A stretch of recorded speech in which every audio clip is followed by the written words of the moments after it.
In a future where emotional androids known as Giftias have a limited lifespan, Tsukasa Mizugaki begins his job at the terminal service and is partnered with a female Giftia named Ayla, who appears distant yet emotionally fragile. As time passes, their professional relationship gradually develops into a deep emotional bond, even though both of them are fully aware that Ayla's remaining time is running out. Living under the shadow of an inevitable goodbye, Tsukasa is forced to come to terms with the painful reality of love, loss, and what it truly means to cherish every single moment they have together. Tsukasa hurried into the elevator. He found himself wondering whether, if his life truly had a limit, he would be able to face it. Inside the elevator, he noticed a beautiful girl. She looked calm, yet tears were quietly falling from her eyes. Their eyes met by chance, and even though Tsukasa did not know her name yet, he began to develop feelings for her. Tsukasa's destination was the main office of PsyCorp. After getting properly dressed, he headed to the information desk to ask where the terminal service department was located. To his surprise, the room was behind the main building, which meant he had to step outside, walk around, and head to the back. When he arrived, Tsukasa was shocked to find that his workplace was much smaller than the main office. He quickly entered and introduced himself to everyone there. The atmosphere felt awkward as everyone looked at him with curiosity. Tsukasa was even more confused when he noticed that there were children working in the office. Not long after, the head of the terminal service department, Takao, introduced himself. He told Tsukasa that if he had any questions about the job, he should ask Kazuki, since she handled field operations. Kazuki questioned Takao, pointing out that there were supposed to be no new staff members that year. It turned out that Tsukasa had been recommended by Director Shinya. Kazuki did not actually mind having a new staff member, but she felt that Takao should have informed the team beforehand, especially since there was no partner assigned to Tsukasa. Tsukasa then asked what kind of work the terminal service department actually did. Apparently, Director Shinya had not explained anything about it to him. Kazuki asked whether Tsukasa knew about the androids developed by Psy. Tsukasa said he was aware of Giftia, androids with artificial souls created by the company, but admitted that he had never seen one before. Takao believed that Tsukasa had probably seen them out on the street without realizing it. There were also Giftia working in the office. Among them were Constance, Sari, and Zack. Suddenly, an employee named Ren startled Tsukasa and introduced himself as a regular human. Tsukasa realized that he could not tell the difference between Giftia and humans. Kazuki explained that a Giftia's lifespan was limited to 81,920 hours, which was about 9 years and 4 months. Once that time was up, their memories and personality would begin to break down. At that point, the terminal service team would visit the owner's home to retrieve the Giftia. The retrieval process was carried out by a team consisting of 1 human and 1 Giftia. Unfortunately, there was no Giftia assigned as Tsukasa's partner. Not long after, a girl named Ayla entered the room. She turned out to be the same girl Tsukasa had seen in the elevator. Takao suggested that Ayla become Tsukasa's partner, but Kazuki objected.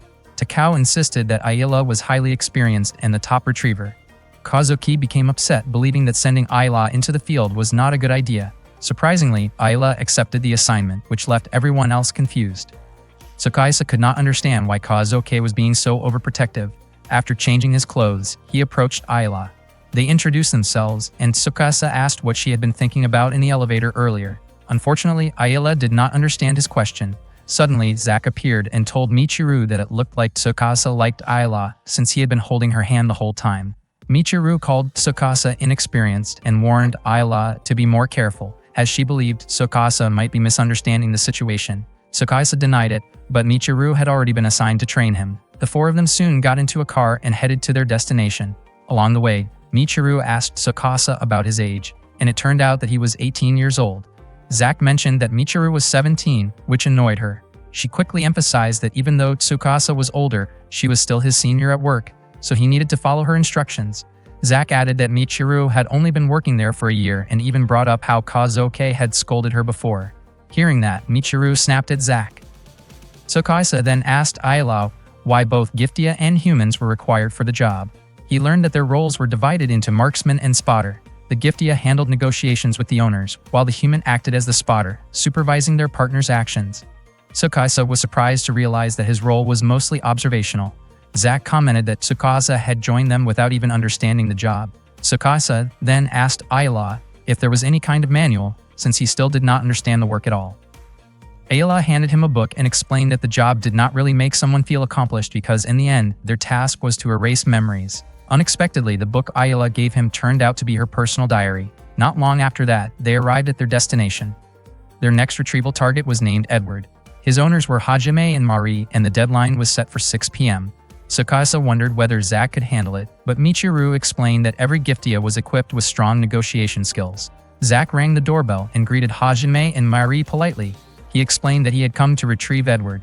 Hajime and Mari welcomed him warmly and expressed their hope that Zack would take good care of Edward. Tsukasa found it surprising that someone as mischievous as Zack could act so kind and respectful toward others. Before leaving, Edward expressed his gratitude to Hajime and Mari for taking care of him. They would always consider him their son. The farewell was deeply emotional. Michiru then explained to Tsukasa that there were strict rules for retrieving a Giftia.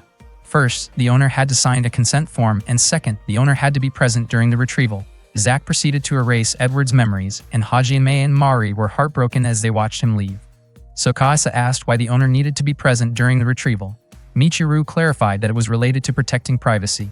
A Giftia's memories contained a lot of personal information about the owner, which could potentially expose their private life. After that, Edward's body was handed over to the authorities.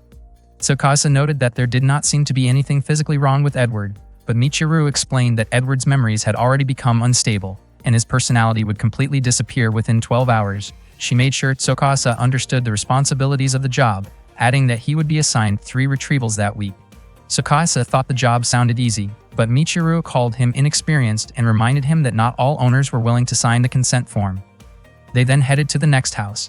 As expected, the owner this time was cold and refused to sign the agreement. The Giftia they needed to retrieve was named Nina, and the owner was Chizu. The deadline was 5 days away. Michiru revealed that she had already visited the house 3 times, but Chizu still refused to sign. Tsukasa asked what would happen if the owner continued to refuse until the deadline. Michiru firmly stated that they would find a way to complete the retrieval no matter what. That day, Michiru decided to step back and assign the task to Tsukasa instead. He was surprised, but Michiru reassured him that Ayala was a veteran and would know how to handle the situation. At that moment, Ayala stood silently in front of the door, looking hesitant. Tsukasa even began to wonder whether she truly understood her job. Michiru believed that Ayala likely did understand her role, although she had never actually seen Ayala in action out in the field. Ayala then asked Tsukasa to ring the doorbell and call for the owner. There was no response, although faint footsteps could be heard inside. Suddenly, Ayala ran off after spotting their target fleeing together with the owner. She immediately moved to intercept them, jumping down from an upper level and landing near a pile of trash as she continued the pursuit. When they returned to the office, Takao scolded them because the neighbors had filed a complaint about the damaged trash area caused during the incident. Michiru explained that they had successfully secured the target, but Takao still reprimanded them, reminding them that they should handle their work more carefully to maintain a good reputation. Not long after, Kazuki showed up and firmly warned Tsukasa not to push Ayala too hard. Tsukasa felt intimidated by Kazuki's tone. Michiru also received a scolding from Kazuki, which made Tsukasa wonder if there was something special about their relationship. Michiru explained that Ayala and Kazuki used to be partners. She realized that the situation had not been Tsukasa's fault and said she would talk to Kazuki about it. Tsukasa was confused by Michiru's sudden change in attitude. According to her, if Tsukasa ended up quitting, it would reflect poorly on her as a trainer. Zack joked that after seeing Ayala in action, Tsukasa must have thought he was in serious trouble. Michiru got annoyed hearing that, but Tsukasa denied it. Starting the next day, Michiru assigned Tsukasa a task to handle on his own. He seemed unsure, especially since the Giftia's owner was known to be difficult to deal with. Suddenly, Ayala approached him and asked him to let her take on the difficult assignment instead. The next day, Ayala and Tsukasa went to Chizu's house. Ayala invited him to have some tea together, but Chizu refused and shut the door again. The following day, they came back once more, and she offered tea along with some cookies, yet Chizu still turned them down, unwilling to waste his time. The day after that, Ayala and Tsukasa returned again, and this time Ayala brought some honey. However, Chizu, still as stubborn as ever, rejected her and refused to listen to anything she had to say.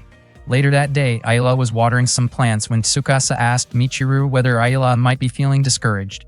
Michiru admitted she was not entirely sure. Tsukasa then approached Ayala and asked if the herbal plants she was tending had been grown by her. With a slightly gloomy expression, Ayala explained that the plants she had were chamomile, thyme, and rosemary. Her expression reminded Tsukasa of the time he had run into her in the elevator before. Ayala reassured him that she was fine, but Tsukasa still asked her not to push herself too hard. The deadline to retrieve Nina was the next day, and Tsukasa believed Chizu would be even more stubborn than before. Ayala responded by saying that she had a job and a purpose in life, and that she already had a plan for the next day. The next day, Tsukasa and Ayala returned to Chizu's house again. This time, Chizu shouted that he would never hand Nina over to them. even though Ayala had brought plenty of food. Earlier, Michiru had asked them to handle Nina's retrieval, but Tsukasa realized that they had not made any real progress. He started to think they needed another approach. Suddenly, Ayala climbed over Chizu's fence, making Tsukasa visibly anxious about what she was doing. She managed to get inside and soon met Nina, offering her some lemon verbena tea. Nina commented that Ayala seemed cute. Not long after, Chizu arrived and scolded Ayala for forcing her way into his home, even threatening to call the police. Nina then asked Chizu not to drive Ayala away and suggested that they at least let her take a bath first. Chizu agreed, which made Nina happy, and Ayala quickly went to clean herself up in the bathroom. At that moment, Chizu told Tsukasa that they should leave after Ayala finished.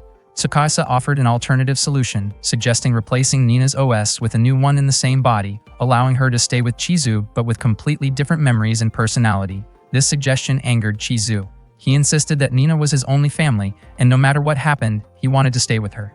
He even expressed that losing her was something he could not accept. Tsukasa realized that Chizu's feelings were completely valid. After finishing her bath, Nina helped dry Ayala's hair. She often took care of Chizu in the same way, though he would sometimes get upset about it. Nina thought that Chizu simply did not want to admit that he was getting older. She apologized if Chizu had caused any trouble for Ayala and Tsukasa. Ayala then asked whether Nina understood that they had come to retrieve her, and whether she felt afraid of losing her memories and personality. Ayala admitted that she herself would be afraid in that situation. Nina shared that she truly wanted to continue living with her grandmother, but she knew it was not possible. Once the time limit passed, she would begin to malfunction and potentially cause trouble for others, which would only make Chizu sad. Because of that, she knew she could not stay with him forever. Even so, she wished to part with a smile. Unbeknownst to them, Chizu overheard everything Nina said. He then approached Tsukasa and realized that he had been acting selfishly. In the end, Chizu agreed to sign the consent form and asked Ayala to prepare tea for 4 people. Once the tea was served, Nina immediately took a sip and found it truly delicious. After sharing tea together, Nina prepared to leave. Before going, she gently reminded Chizu to dry his hair after bathing, to take his daily medication, and to water the flowers once a day. Nina began to cry, but Chizu reassured her that he would be alright. With a smile, Nina said her goodbye and the retrieval was completed. Ayala and Tsukasa then made their way back to the office. Tsukasa could not stop thinking about how deeply saddened Chizu had looked. He realized that, in the end, he had not been able to do much. Suddenly, Ayala mentioned that she urgently needed to use the bathroom. She had drunk too much tea and could no longer hold it. Tsukasa immediately panicked and urged her to hold on just a little longer. The Sai Terminal Service, also known as the Retrieval Department, has a total of 29 offices worldwide. Tsukasa works at Terminal Service No. 1, which handles the Far East region where the headquarters is located. One day, Takao was preparing to head to a meeting at headquarters. His stomach was hurting badly, so he asked Ayala to make him some tea. Ren suggested that Takao should stop asking Ayala for tea, since she was now Tsukasa's marksman. However, Takao said he was already used to asking her, so it should not be a problem. Not long after, a man walked in and greeted everyone, and Michiru immediately looked embarrassed upon seeing him. Tsukasa asked who the man was, and it turned out to be Yasutaka, one of the spotters who had been working there for nearly 10 years. Kazuki scolded him for leaving his duties behind and asked where he had been all this time. Yasutaka casually replied that he had been on vacation and attending business visits. Kazuki brought up his visit to a female friend's house, but Yasutaka brushed it off and told her not to worry about it, which clearly annoyed her. Ayala brought over the tea that was meant for Takao, but Yasutaka immediately drank it instead. He gently patted Ayala on the head and said that her tea was always the best. Then he greeted Tsukasa, and Tsukasa introduced himself. Yasutaka asked if Tsukasa was the one who had connections and was personally brought in by their boss, Shinya. Hearing that made Tsukasa visibly uncomfortable. Yasutaka became curious about Tsukasa's relationship with Shinya. In the past, Tsukasa had failed to graduate due to appendicitis. Shinya, who was a friend of Tsukasa's father, had given him a chance, but with a condition that if Tsukasa did not bring value to the company, he would be sent back home. Not long after, Sherry, Yasutaka's partner, showed up and assigned him a task. She was clearly upset that he had been absent for several days and demanded an explanation, but instead, Yasutaka invited Tsukasa out for a meal. Sherry quickly pulled him away and dragged him off to complete their work. On another day, Yutaka was working with his Giftgia partner, Max. Suddenly, Ayala approached him and asked him to hand Max over to her. She also told Yutaka not to resist since she and Tsukasa were from Terminal Service. Without hesitation, Yutaka grabbed Max and ran. Tsukasa was confused by Ayala's sudden, intense behavior, but she calmly said she did not understand what he meant. Tsukasa then ran after Yutaka. In the middle of the chase, Ayala tripped and fell. Her nose started bleeding and Tsukasa quickly wiped it for her. Noticing that several people were staring at them with disapproving looks, Tsukasa thought they might need to write an apology letter later. Michiru soon arrived to apologize to the workshop staff for the disturbance. After that, she and the others returned to the office. This incident marked the third time Tsukasa and Ayla had made a mistake, forcing Michiru to step in and apologize on their behalf. She was frustrated, especially since she had assigned them what she thought was an easy task. Yet Tsukasa had failed to obtain a signature 3 times in a row. Michiru believed things would not have gone this way if Tsukasa had trusted Ayla more. She bluntly said that Tsukasa was unreliable and even implied that he had gotten the job without putting in real effort, concluding that he was not useful. Ayla tried to defend him, but Tsukasa chose to apologize instead and promised that he would be more careful moving forward. Back at the office, Michiru was still upset with Tsukasa, but she began to wonder if she had been too harsh on him.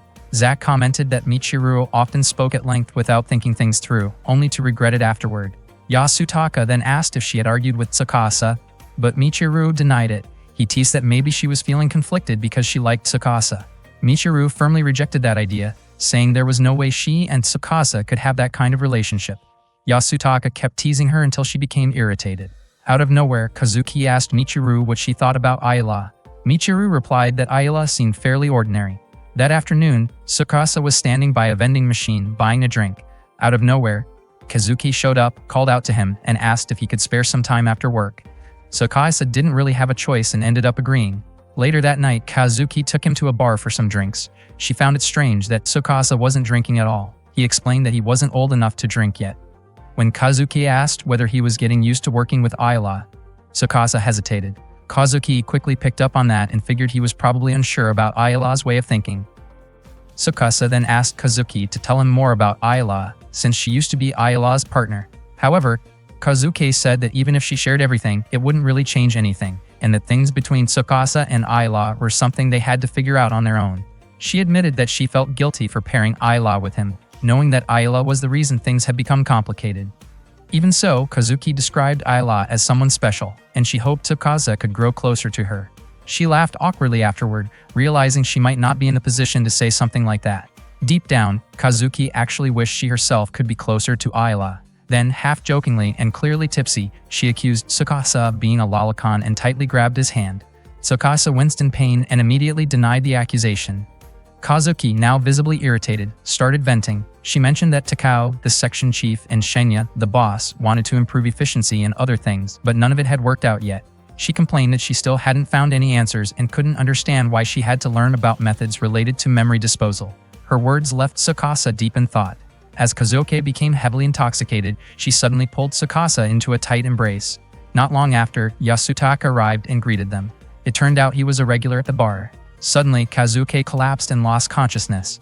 Yasutaka was surprised and wondered how much she had drunk. Tsukasa guessed that she simply had a low tolerance since she had only finished 3 glasses. After that, Tsukasa returned to the office. Ring was surprised to see him back and soon said goodbye before heading home. Tsukasa turned on his computer and just then, Ayla sent him a message saying she was training in the unit testing room. Tsukasa immediately headed there. Inside, Ayla was diving in a pool while 2 people observed her through monitors. Tsukasa was surprised that such a facility even existed in the office. He then met an engineer from the terminal service, Eru, along with her partner, Master Mikijiro. Curious, Tsukasa asked what Ayla was doing. Eru and Master Mikijiro explained that they were compiling data to measure Ayla's physical capabilities. At one point, Eru noticed Tsukasa repeatedly glancing at her notes and quickly stopped him. Tsukasa then asked if Ayla trained like that every day. Eru denied it and explained that Ayla had been visiting more often since becoming Tsukasa's partner.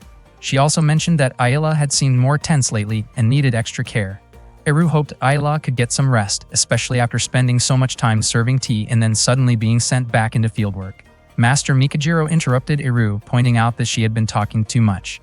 Eru immediately apologized and returned to recording Ayla's movement data. Not long after, Ayla resurfaced from the pool and noticed Tsukasa greeting him. Tsukasa apologized for watching her without permission, but Ayla said she wasn't trying to hide anything anyway.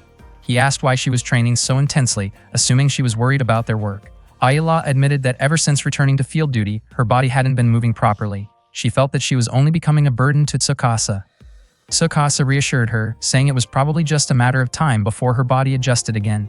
However, Ayla explained that it wasn't just during physical tasks. Her movements also felt off when she was negotiating with clients. Tsukasa asked why that was happening, and Ayla suddenly mentioned that she hadn't properly warmed up. Tsukasa didn't quite understand what she meant, and Ayla became visibly embarrassed after saying it. As a marksman, she didn't want to keep causing problems.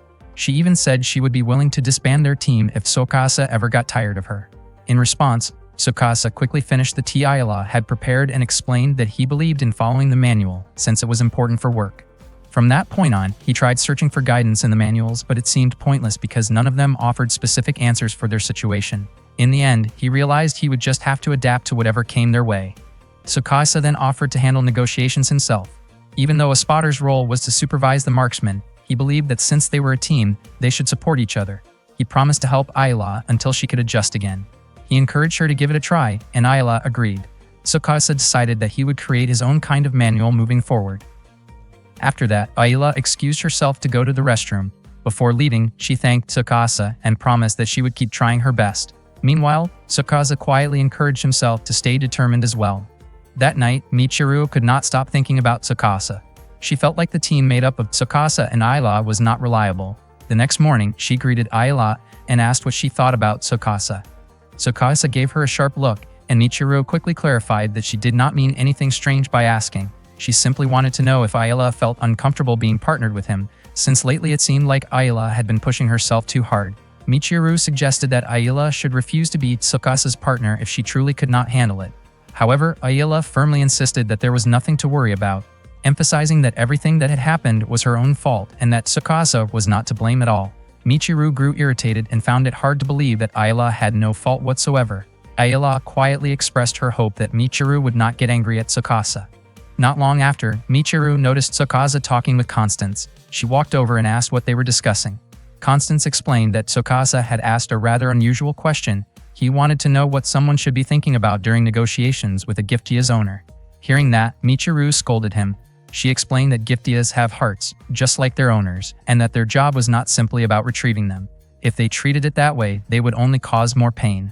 The most important thing was to understand the feelings of both the Giftia and the owner. She added that this approach was something their terminal service team followed, even though it often frustrated headquarters, and that Tsukasa needed to put it into practice. Tsukasa thanked her for the advice, and Michiru brushed it off as nothing special. After that, Michiru called Zack to head out for work, but Zack seemed hesitant, pointing out that they had already handled a lot that day and wondering why she was in such a rush. Still, Michiru pulled him along anyway. Before leaving, she apologized to Tsukasa for speaking harshly earlier. Tsukasa was surprised to hear that from her. Meanwhile, Ran and Takao watched the scene from above. Takao commented that Michiru seemed unusually fired up for so early in the day, while Ren suggested that she might just be going through a difficult phase. Takao then found himself thinking about his own daughter, who no longer wanted to talk to him. That night, Tsukasa still had not gone home, as he was preparing something for the next day. Yasutaka remarked that Tsukasa had been working hard, and Tsukasa wondered why Yasutaka was still at the office. Yasutaka joked that Sherry was a demanding boss who kept him busy. He then asked why Tsukasa had not left yet. Tsukasa explained that he was working on his own guidebook. Yasutaka said that sounded impressive, but Tsukasa pointed out that Ayla was actually putting in even more effort than he was. Every day she practiced to regain her speed, but no matter how much she trained, she still seemed stiff. Yasutaka commented that Ayla was incredibly persistent, though she should have realized that her efforts would not change things. Tsukasa asked what he meant by that. Yasutaka then asked if Tsukasa had seen Ayla's physical data, which showed a steady decline. Tsukasa responded that this was exactly why she was training, to try to recover her abilities. Yasutaka explained that Giftias learn just like humans and other androids, but regaining lost speed was not something they were designed to do. They were not programmed to forget, so practice would not reverse the changes. In other words, no matter how hard Ayla trained, she would remain the same. Yasutaka believed that Ayla had already realized this herself. At that same time, Ayla was by the edge of a pool, carefully tying knots in a rope. There were already many knots lined up beside her. Tsukasa watched her from a distance and began to understand that she had been pushing herself so hard because she did not want to depend on him. He remembered her words about promising to do her best. The next day, Tsukasa and Ayla returned to see Yutaka. Yutaka looked frightened and tried to run away, but Tsukasa stopped him and calmly introduced himself as part of the Sai terminal service, there to remind him about Max's retrieval date. He apologized for startling Yutaka during their previous visit. This time, they were able to carry out the negotiation in a calm and friendly manner. After Max finished his work, he agreed to the retrieval. Although visibly saddened, Yutaka was willing to sign the necessary documents. In the end, Tsukasa and Ayla successfully completed their mission that day. Later that afternoon, Yasutaka spoke with Kazuki about their report. Kazuki admitted she had not expected the two of them to perform so well. Then, Yasutaka suddenly brought up something serious. He wondered if Kazuki had told Tsukasa that Ayla only had about 2,000 hours left. One night, Tsukasa was spending time with Ayla, but she had been unusually quiet the whole time. He gently asked if she was hungry or if there was anything she wanted to eat, offering to go get it for her. Instead, Ayla asked if he wanted some tea. Tsukasa declined and suggested they eat together instead. However, Ayla fell silent again, lost in her own thoughts. Tsukasa started to feel that she might be a rather reserved and hard-to-read person. Earlier, Ren had informed Tsukasa that starting that day, he would be living with Ayla. That news had completely caught him off guard. According to Ren, since a spotter and a marksman were partners, the rules required them to live together. Tsukasa had double-checked with Sherry, who confirmed it, mentioning that she shared a room with Yasutaka, even though he rarely came home. Ren then asked Tsukasa to move into the company dormitory where Ayla stayed. Tsukasa could hardly believe that he would begin living with Ayla right away. Meanwhile, Michiru quietly whispered to Kazuki, commenting on Tsukasa's somewhat awkward expression. She felt irritated by how he seemed hesitant about the situation. Kazuki, on the other hand, suspected that Michiru might actually be jealous, though she quickly denied it. Kazuki then asked Michiru to keep an eye on both Tsukasa and Ayla. At that moment, Tsukasa and Ayla exchanged glances. Ayla mentioned that she would show him his room after work. Once their shift ended, the two headed to the company dormitory, a large building used by all departments. Their rooms were located next to Michiru and Zach's. Tsukasa looked nervous as he stepped inside, still unable to process that he would now be living with Ayla. Ayla calmly told him to treat the place like his own home and not worry about her. Tsukasa found her words confusing. Without further explanation, Ayla changed out of her uniform and sat down quietly, deep in thought. Tsukasa tried several times to talk to her and ask what was wrong, but she remained silent. The next morning, Tsukasa went to a cafe for breakfast. While eating, he found himself reading Ayla's diary. One entry, dated April 10th, described an argument she had with Kazuki. In it, Ayla wrote about how intimidating Kazuki could be and even joked that Kazuki might have trouble finding a husband if she kept acting so strict. Tsukasa was surprised at how different Ayla's diary version of events felt compared to reality. Suddenly, Michiru appeared and startled him. Not long after, Zach and Eru joined them. Michiru quickly realized that the book Tsukasa was reading was Ayla's diary. She immediately questioned why he had it and began to suspect that he might have improper intentions toward Ayla. Tsukasa denied it, but Michiru did not believe him. She even asked if he had ever been on a date before. Tsukasa stayed quiet, which only confirmed her suspicion that he lacked experience. She firmly stated that she would not allow him to do anything inappropriate to Ayla. Zach seemed puzzled by Michiru's constant lecturing. Even though she kept scolding Tsukasa, Eru showed support for him. She even offered to give advice on how to make his life with Ayla more enjoyable, jokingly calling it a lucky guy operation. Eru told Tsukasa to quickly write down what she was about to say. She described what she called a golden opportunity, but her suggestion was clearly inappropriate and unrealistic. Michiru immediately interrupted, calling out Eru's idea as ridiculous and telling Tsukasa to stop taking notes. She warned him once again that if he crossed any boundaries with Ayla, she would personally kick him out of the dormitory. After that, Michiru went back to eating her breakfast.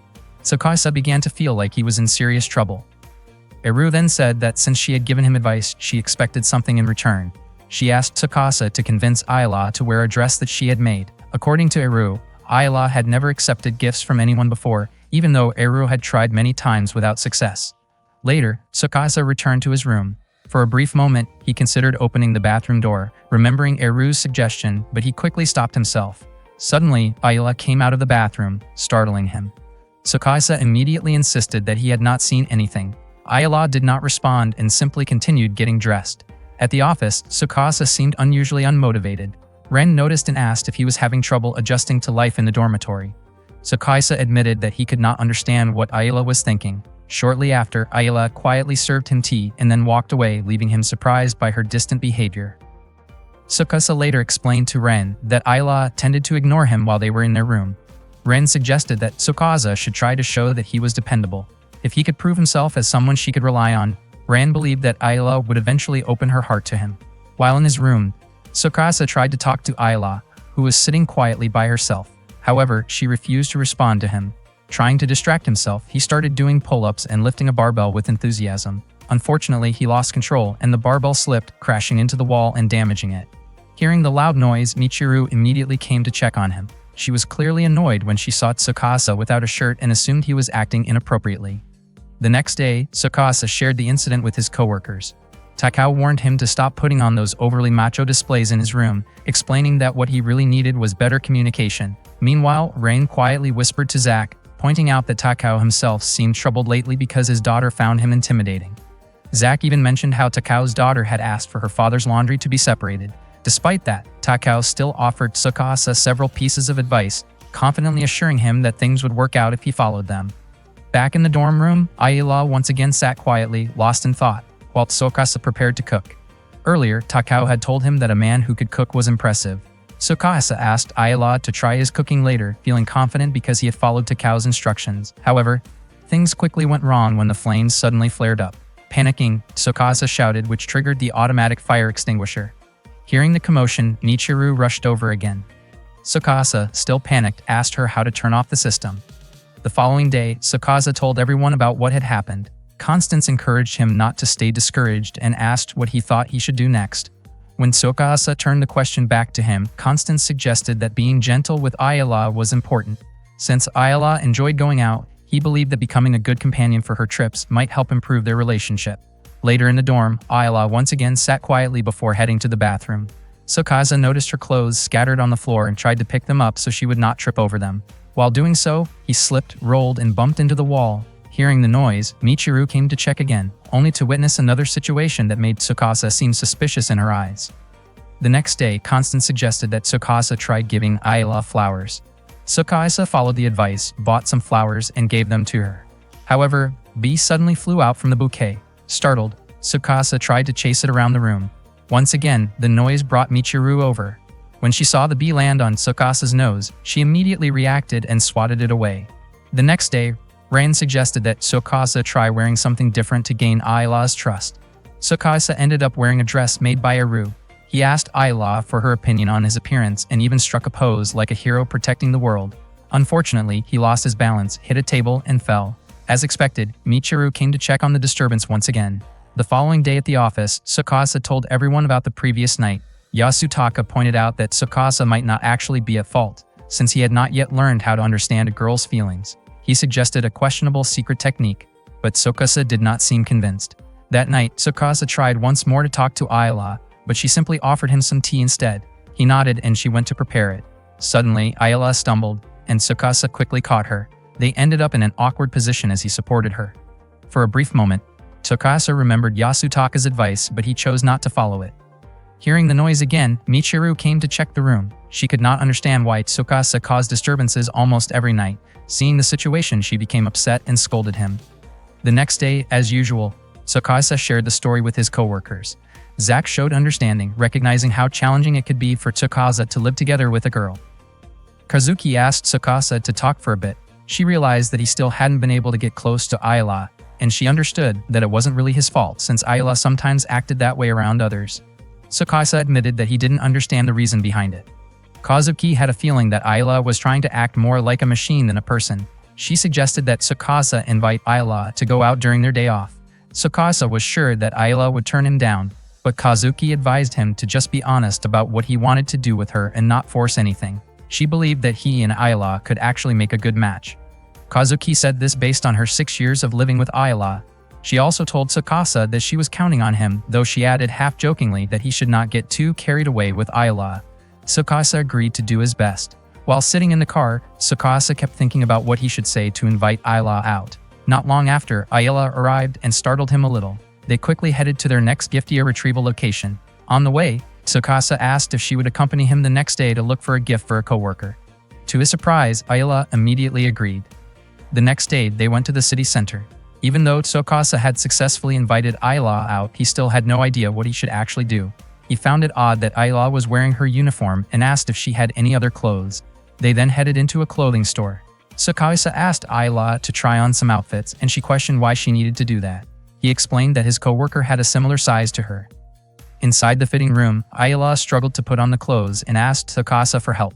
He was caught off guard when he saw her tangled up in the outfit. Shortly after, a store clerk came over. By accident, Ayala ended up tearing the clothes, and the clerk asked them to pay for the damaged item. Ayala apologized for causing trouble for Tsukasa. He brushed it off, saying it wasn't a big deal. Still, she sincerely apologized, saying she often felt like she was not useful. Later, while riding the elevator, Tsukasa asked if she remembered the first time they met there and what she had wanted to buy back then. Ayala then led him to a herbal plant shop. Tsukasa asked if she wanted to buy something, but she declined.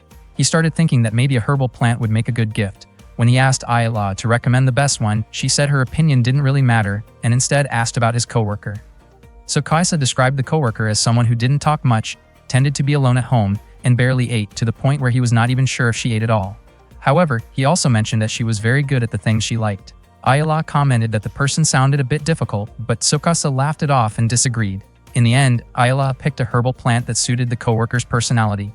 After finishing their shopping, Tsukasa thanked her and Ayala said she was glad she could be helpful. After that, Tsukasa invited Ayala to an amusement park. When they arrived, the place was packed with people. Ayala wondered why they went there when they had already found the gift. Tsukasa admitted that the gift was actually meant for her. Hearing that, Ayala asked if that meant she was really that troublesome. Tsukasa quickly denied ever thinking that.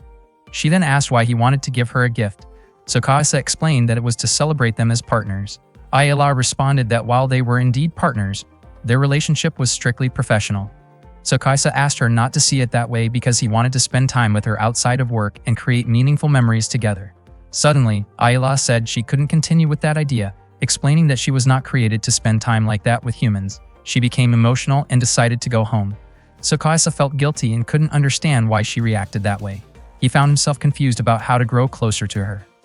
Back in the dorm room, Tsukasa saw Ayala quietly lost in thought. He wondered if she had always preferred being alone, especially since Eru had once mentioned that Ayala had never received a gift from anyone. Tsukasa then gave her a keychain he had bought at the amusement park. Ayala looked surprised as she accepted it. Tsukasa told her that she didn't have to keep it if she didn't want to. Ayala apologized for leaving him earlier. Tsukasa then asked her to make him some tea and sit with him for a while. That night, even after Tsukasa had fallen asleep, Ayala continued to look at the gift he had given her. One morning, Tsukasa woke up first, and not long after that, Ayala woke up too. He greeted her with a cheerful good morning, and to his surprise, she responded. Wanting to make sure he was not imagining things, he greeted her again, and she replied once more. Tsukasa could not hold back his excitement. He started shouting and jumping around because it was unusual for Ayala to respond to him like that in their dorm room. Michiru came in and immediately told him to quiet down. Tsukasa eagerly told her that Ayala had just responded to his greeting. He admitted how happy he felt, but Michiru suddenly realized that Ayala was in the middle of changing her clothes. Without hesitation, she kicked Tsukasa out of the room. Later that morning, Tsukasa could not stop smiling to himself. Michiru told him to stop daydreaming about Ayala changing, but he quickly denied thinking about anything like that. Zack then chimed in, saying that he had seen Tsukasa reading a strange book the day before, something like a guide to making someone fall in love. Hearing that made Michiru visibly irritated. Tsukasa admitted that he had bought the book, but it had not been very helpful. Michiru wondered out loud how Ayala could still be okay living with someone like Tsukasa. Unexpectedly, Ayala calmly said that she did not mind living with him. Zack commented that it seemed like Tsukasa and Ayala were getting closer, and he grew curious about what might have happened between them. His teasing only made Michiru more annoyed, and she ended up venting her frustration by telling Tsukasa to clean up his desk. Even she seemed confused about why the situation bothered her so much. Not long after, Kazuki arrived to assign their tasks. That day, they had 9 clients to handle. Kazuki asked Michiru to take care of Minerva and Carl, warning her to be careful since Minerva's owner might cause trouble. She then asked Sherry about Yasutaka. Sherry replied that he had been difficult to reach but promised to pass along the message later. Tsukasa was assigned to retrieve Marcia, and he accepted the task without hesitation. Michiru questioned why the job was not given to her, but Kazuki explained that she wanted Tsukasa to gain more experience. She also reminded him to report immediately if he ran into any problems. Ren then shared information from upper management about the black market becoming active again. He urged everyone to stay cautious while carrying out their duties. Kazuki added that the criminals were using the name of the terminal service as a cover to illegally retrieve Giftia units. Even though it was against the law, the police had not been able to catch them. Rain reminded the team to report anything suspicious right away, and Takao emphasized the importance of working efficiently. Tsukasa and Ayala then headed to their destination. Along the way, Ayala explained about children who had lost their biological parents and were raised by androids. In this case, the owner of the Giftia named Marcia was a boy named Soda. In many ways, Marcia had taken on the role of a mother figure for him. When they arrived at the apartment, Marcia greeted them warmly. Tsukasa introduced himself and Marcia immediately hugged Ayla after meeting her. She invited them inside and mentioned that Sota had not returned from school yet. She then offered them some tea while they waited. Looking at the photos on the wall, Tsukasa noticed how close Marcia and Sota seemed. Marcia described Sota as a somewhat spoiled child. She quietly expressed concern about whether he would be able to live independently after she was gone. Sota's biological parents had passed away 3 years earlier. According to Marcia, they had been wonderful people who even treated her like part of the family. She often went shopping with Sota's mother during holidays, picking out clothes for Sota and his father, since his father was not very good at choosing outfits. Sota's mother had a strong presence and was well known around the neighborhood, while his father was equally impressive in sports. He would often take Marcia and Sota out for jogging together. Whenever Sota started to get tired, his mother would suddenly appear with a warm smile and a basket of snacks. At that moment, Sota came home and asked why Marcia kept talking about those memories again. Marcia happily greeted him, but Sota looked at Tsukasa and Ayla with suspicion and asked who they were. When Marcia explained that they were from the terminal service, Sota told them not to believe her, claiming that she was lying. Tsukasa calmly asked Sota to sign the agreement papers. Sota questioned whether it would be enough if he just wrote his name. Then, in a cold tone, he told Tsukasa to hurry up and take Marcia away, saying that he no longer needed her. Tsukasa was taken aback by his words. Marcia gently reminded Sota to be polite to their guests, but he refused to listen and said that he did not need to hear anything from her anymore. He snatched the agreement papers and signed his name, adding that Marcia was just a giftia. Tsukasa quickly pulled the papers back and stated that he could not accept a signature given with that kind of attitude. Sota, clearly upset, insisted that giftia could not be trusted and that they only ended up hurting people. Marcia firmly reminded Sota that his father once said that if he did not care about others, he would never find happiness. Sota brushed it off, since he did not know anything about his parents in the first place. He believed Marcia's stories about them were nothing more than lies, and he even doubted her sincerity when she said she would never leave him. Without another word, Sota walked away from them. Marcia admitted that he had been acting that way ever since he learned about his remaining time. When Tsukasa arrived at the office, he shared the situation with Michiru. In her opinion, Sota seemed to be going through an identity crisis. She did not blame Marcia, but she understood that hearing about a time limit must have made Sota realize that Marcia was a giftia, not his real family. Tsukasa realized that this was likely what led Sota to believe that everything about his parents was a lie. Michiru added that losing someone you truly trust can feel terrifying.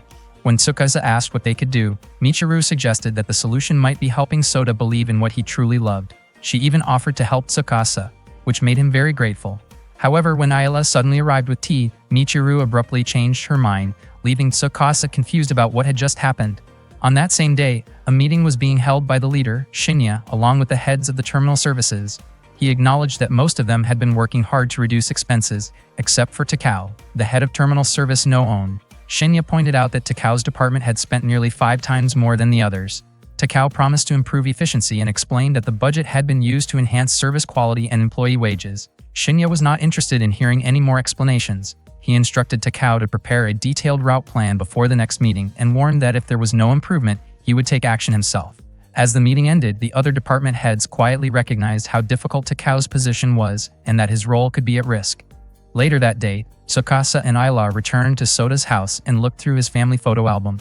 They came across pictures from Sota's 5th birthday, and it turned out that the next day would be his birthday again. Marcia explained that the strawberry tart in the photo had been made by Sota's mother, and it tasted so good that Sota had almost finished it by himself. Tsukasa wondered how Sota could not remember any of it when the photos still existed. Marcia thought it might be because Sota had gone through emotional shock. After losing both of his parents, he had been in denial, but Marcia kept trying to make sure he did not believe those memories were fake. Not long after, Tsukasa found a strawberry tart recipe tucked inside the album. Marcia was thrilled since she had never figured out how to make it before. Tsukasa recalled Michiru's advice about helping Sota believe in what he loved. He then told Marcia that he and Ayla would help make a strawberry tart for Sota's birthday the next day.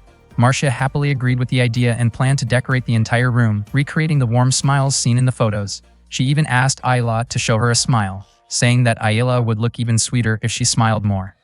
Back in her dorm room, Ayla quietly reflected on what Kazuke had once said, that she would never forget the memories they shared while working together, but that they could no longer be partners and that it was for the best. Ayla then tried to smile and observed her reflection in the mirror.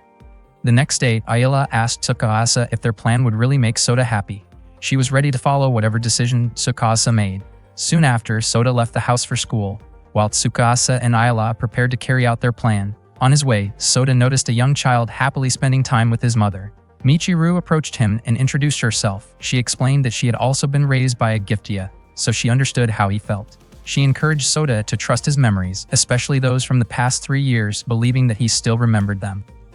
However, Sota ran off, insisting that those memories were fake and that he could not trust them.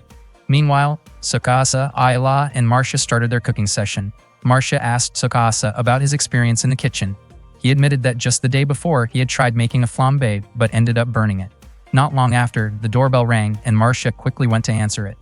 Tsukasa and Ayala worked together to prepare the ingredients for the cake. Tsukasa carefully measured the butter on a scale. Soon after, Michiru arrived and immediately picked up the recipe. She seemed unsure about Tsukasa's abilities and worried that he might burn the cake again. Tsukasa was surprised to see both Michiru and Zack, especially since Michiru had refused to help the day before. She explained that she had changed her mind and decided to help Marcia instead. Marcia felt relieved, especially since Tsukasa did not seem very confident in cooking. Michiru quickly took charge, measuring and mixing the ingredients with ease. Marcia noticed how skilled she seemed and learned that Michiru had been cooking since she was young, mainly because she used to cook for her father. Michiru then started giving instructions. She told Tsukasa to sift the flour, while Ayala and Zack were asked to clean the strawberry stems and decorate the room. Tsukasa sifted the flour a bit too aggressively, which made him start sneezing. Michiru grew irritated, calling him a beginner and scolding him before showing him the proper technique. As she guided him, her face turned slightly red while holding his hand, leaving her confused about the unfamiliar feeling she experienced. She quickly brushed it off and scolded him again for holding her hand. Once the batter was ready, Marcia placed it in the oven. They all took a break while waiting for it to bake. Tsukasa mentioned that Michiru's arrival had really saved them. Michiru responded that as an android child, she could not just stand by and do nothing. Tsukasa then asked what she meant when she said she understood Sota's feelings. Michiru explained that her father, whom she called her guardian, had been retrieved 3 years ago. Her situation was the opposite of Sota's. She had been raised by her father alone for many years and had done everything she could to stay with him. Her father had become what was known as a wanderer. After 81,920 hours, Giftia begin to lose their personality and memories. Within about 10 hours after that, they rely only on instinct. In some cases, they may unintentionally harm humans. Even though their memories and personalities fade, their physical abilities remain, causing them to wander aimlessly. That is why they are called wanderers. Retrieving a Giftia after they become a wanderer is considered a very difficult and distressing situation, which is why retrieval must be done on time to prevent it. Michiru was surprised to see Tsukasa tearing up. He apologized for only just learning about it, but she told him to forget what she had shared. At that moment, Zack commented to Ayala that Michiru seemed like a caring guardian figure. He also noted that she had been the one to step in and help Tsukasa, suggesting that she might have been a bit too eager to act like his senior. Suddenly, Ayala asked Zack about how her smile looked. Zack responded honestly, saying that it came off as a bit unsettling. After that, they finished decorating the room and arranged the strawberries on top of the tart. Later that afternoon, Sota returned home. He was surprised to see the celebration Marcia and the others had prepared. He insisted that he had never asked for a birthday celebration. His emotions quickly turned into frustration, as he knew that even though Marcia had done all this, she would eventually have to leave him. When he saw the strawberry tart, memories from 3 years ago came rushing back. Sota began to cry as he ate the cake. He said that it did not taste good at all and that his mother's version had been much better. He then apologized for calling Marcia a liar earlier. Marcia gently told him that even though she would not always be there physically, they would always be connected. She reassured him that she, along with his parents, would always care about him. Hearing that, Sota thanked her and hugged her tightly. The day before the scheduled retrieval, a man came to Sota's apartment to pick up Marcia. He explained that he was replacing Tsukasa and Ayala, who were currently occupied with other duties. Sota appeared uneasy and intimidated in the man's presence. That day, Marcia had just finished shopping. With only 1 day left before her scheduled retrieval, she looked excited to spend her final moments with Sota. Suddenly, an unknown man approached her and used a weapon to incapacitate her. At the same time, Tsukasa received a call from Sota. He asked about Marcia's condition, but Sota explained that she still had not returned from shopping. Earlier, that same man had come to Sota's apartment asking about Marcia. He claimed to be from the service terminal and said he was replacing Tsukasa to pick her up. Sota sounded worried, clearly anxious about her safety. Ayala suspected that the man was likely connected to the black market. At that moment, Marcia only had 24 hours remaining. Sota asked if the man was Tsukasa and Ayala's colleague and expressed his hope that Marcia would be brought home safely. Tsukasa explained that the man had most likely deceived Sota and abducted Marcia, which left Sota in shock. He reassured him not to worry, promising that he and Ayala would find her and bring her back. Tsukasa asked Sota to stay at home and wait. After that, he contacted Kazuki and the others to inform them of the situation and asked everyone to split up to search for Marcia. Ren mentioned that if Marcia were to become a wanderer, it would be the first case in 3 years. However, Kazuki remained confident that it would not happen, since they still had 24 hours left. Takao suggested that they should report the situation to the director. Takao immediately contacted Director Shinya to report the issue. Shinya then instructed his assistant to reach out to our security. He told Takao and the others to continue searching while he tried to handle things from his side. Meanwhile, Tsukasa and Ayala split up to search around the city center, but they could not find her. Tsukasa grew increasingly worried. Ayala suggested they double-check everything to be sure and reminded him to stay patient during the search. Tsukasa admitted that Michiru's story kept lingering in his mind, prompting him to ask Ayala what she knew about wanderers. Ayala explained that wanderer cases were extremely rare and that she believed it would not happen to Marcia, encouraging Tsukasa not to think negatively. Not long after, Michiru and Zack arrived, but they had not found any leads either. Everyone split up again to continue the search. Tsukasa entered several shops and asked customers if they had seen Marcia. Michiru and Zack searched along the streets, while Constance, Ren, Yasutaka, and Sherry continued looking in other areas. Tsukasa and Ayala spent the entire night searching around residential neighborhoods. Meanwhile, Sota remained at home, waiting anxiously. The next morning, Constance and Kazuki picked up Tsukasa and Ayala. Tsukasa ate quickly, and Kazuki assumed they had not slept at all, even though she had advised them to rest. Tsukasa insisted that he was fine, and Ayala said the same. Kazuki could not understand how they were still going. Tsukasa then asked where they were heading. Constance explained that he had gathered information from several sources about the possible location of the black market. Kazuki added that their wide network allowed them to obtain such leads. Before long, a group of people blocked their path. One of them informed Constance that the area was closed and told him to turn back. They were from R Security, just as Kazuki had expected. R Security was a private security company that worked in partnership with Sai. Kazuki questioned why the area was being restricted and pointed out that they likely did not have proper authorization. They insisted that she comply, but Kazuki firmly stated that she had business there. She even demanded that they call their leader. Tsukasa tried to calm her down as the situation grew tense. Hearing the commotion, the leader of R Security arrived. It turned out that he knew Kazuki and was surprised to see her. The leader, Shinonome, had not met Kazuki in 3 years. Kazuki asked if R Security was getting involved again for the same old reasons. Shinonome explained that their objective was only to capture the illegal retriever and that they had no concern for the abducted Giftia. Kazuki then asked how much information he had gathered. Shinonome seemed reluctant to share, but Kazuki pressured him by hinting that she could bring up his past performance from 3 years ago. Hearing that, Shinonome finally ordered his subordinates to show the map. Kazuki was surprised by his cooperation and remarked that it was no wonder he had been promoted so quickly. According to the information network, the black market hideout was believed to be somewhere around that area. All access points had already been sealed off, so no one could enter or leave. Kazuki was convinced that Marcia had to be somewhere inside. Shinonome questioned whether Kazuki was certain that the Giftia he was looking for did not have a transmitter. Kazuki responded that regulations about android protection and similar policies were, in his view, a violation of human rights. Shinonome found it strange that human rights would even apply to machines. Not long after that, Tsukasa and the others prepared to head out into the field. At that moment, Michiru found herself recalling a painful memory from 3 years earlier, during the retrieval of her father. Yasutaka explained that if a Giftia became a wanderer, it would turn into a serious problem, especially since their limiter would no longer function. Sherry added that a wanderer could treat something as dangerous as a car like it was just a toy. To capture a wanderer, they would either need to remove the limiter from a Giftia or use a weapon known as a program-destroying software, which only a spotter was authorized to handle. A single shot from that weapon was enough to completely shut down all of a Giftia's functions. It worked like a computer virus, meaning it would not harm any humans. Tsukasa asked whether a Giftia could be repaired after being hit by that shot, but Sherry explained that it was impossible. Tsukasa looked visibly shaken hearing that, though Yasutaka reminded him that it was only a last resort. For now, their priority was finding Marcia. Kazuki then informed everyone that they would be working together with R Security.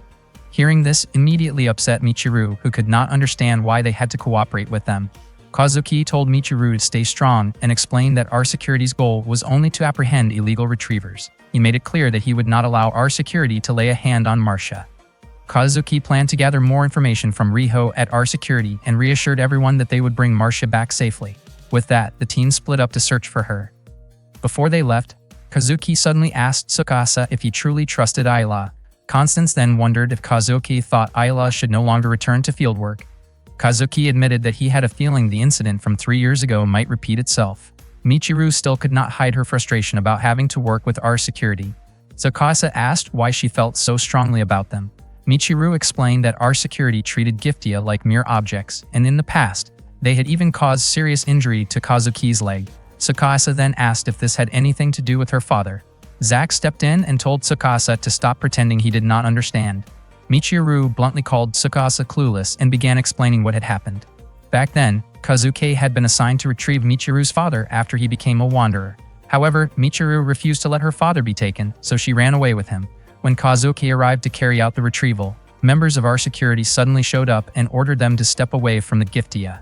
Kazuki insisted that he would handle the situation himself and asked them not to make things worse. Instead, our security pulled them back, creating more tension. In the chaos, Michiru's father lost control and began to act aggressively. Kazuki protected Michiru, but his leg was badly injured in the process. At the same time, our security opened fire and forcibly shut down her father. Michiru realized that everything that happened back then was partly her fault. Still, she believed that if our security had not interfered, things might not have ended that way. She could not understand why they were being forced to work with them again. Tsukasa promised that he would do everything he could, especially for Soda's sake, and that he would bring Marcia back safely. He believed that Kazuki's true priority was to find Marcia and prevent a tragedy like what happened to Michiru's father from happening again. They all split up to continue the search. Unexpectedly, Soda followed them to the location. At that moment, the clock showed 1:00 p.m., meaning Marcia's time limit had already run out. Yasutaka, along with our security, discovered the hideout and found the illegal retriever already dead. There were marks of a struggle on his face, which indicated that Marcia had already turned into a wanderer. Kazuki informed the others that Marcia had escaped and become a wanderer. Because of that, he withdrew the order to bring her back alive. He instructed everyone to do whatever it took to stop her. Kazuki was certain that our security would attempt to destroy Marcia, so at the very least, he wanted the terminal service team to take responsibility and be the ones to bring her back with their own hands. Tsukasa could not understand how things had ended up like this. Ayala asked him to stay quiet if they found Marcia, because she wanted to handle everything herself. She told him to just do what he could while stopping Marcia was her responsibility. The two of them then ran off to search for her. Tsukasa felt frustrated, especially since he had promised to bring Marcia back safely. Suddenly, Marcia's body lunged forward and crashed into Ayala, knocking both of them to the ground. Tsukasa was shocked to see Marcia, but Ayala quickly warned him not to come any closer. He remembered what Michiru had once said, that a Giftia who had passed 81,920 hours would begin to lose her personality and memories. Ayala prepared her weapon and stood her ground. She believed that Marcia's remaining memories were causing her pain. Out of nowhere, Soda appeared and called out to Marcia. Tsukasa was confused about why Soda was there. Marcia seemed sad for a moment, but her expression suddenly turned unsettling. She cried out and knocked Ayala down again, then moved toward Soda. Soda froze when he saw her condition. Tsukasa told Soda to run, but before he could react, Marcia grabbed him and ran off with him.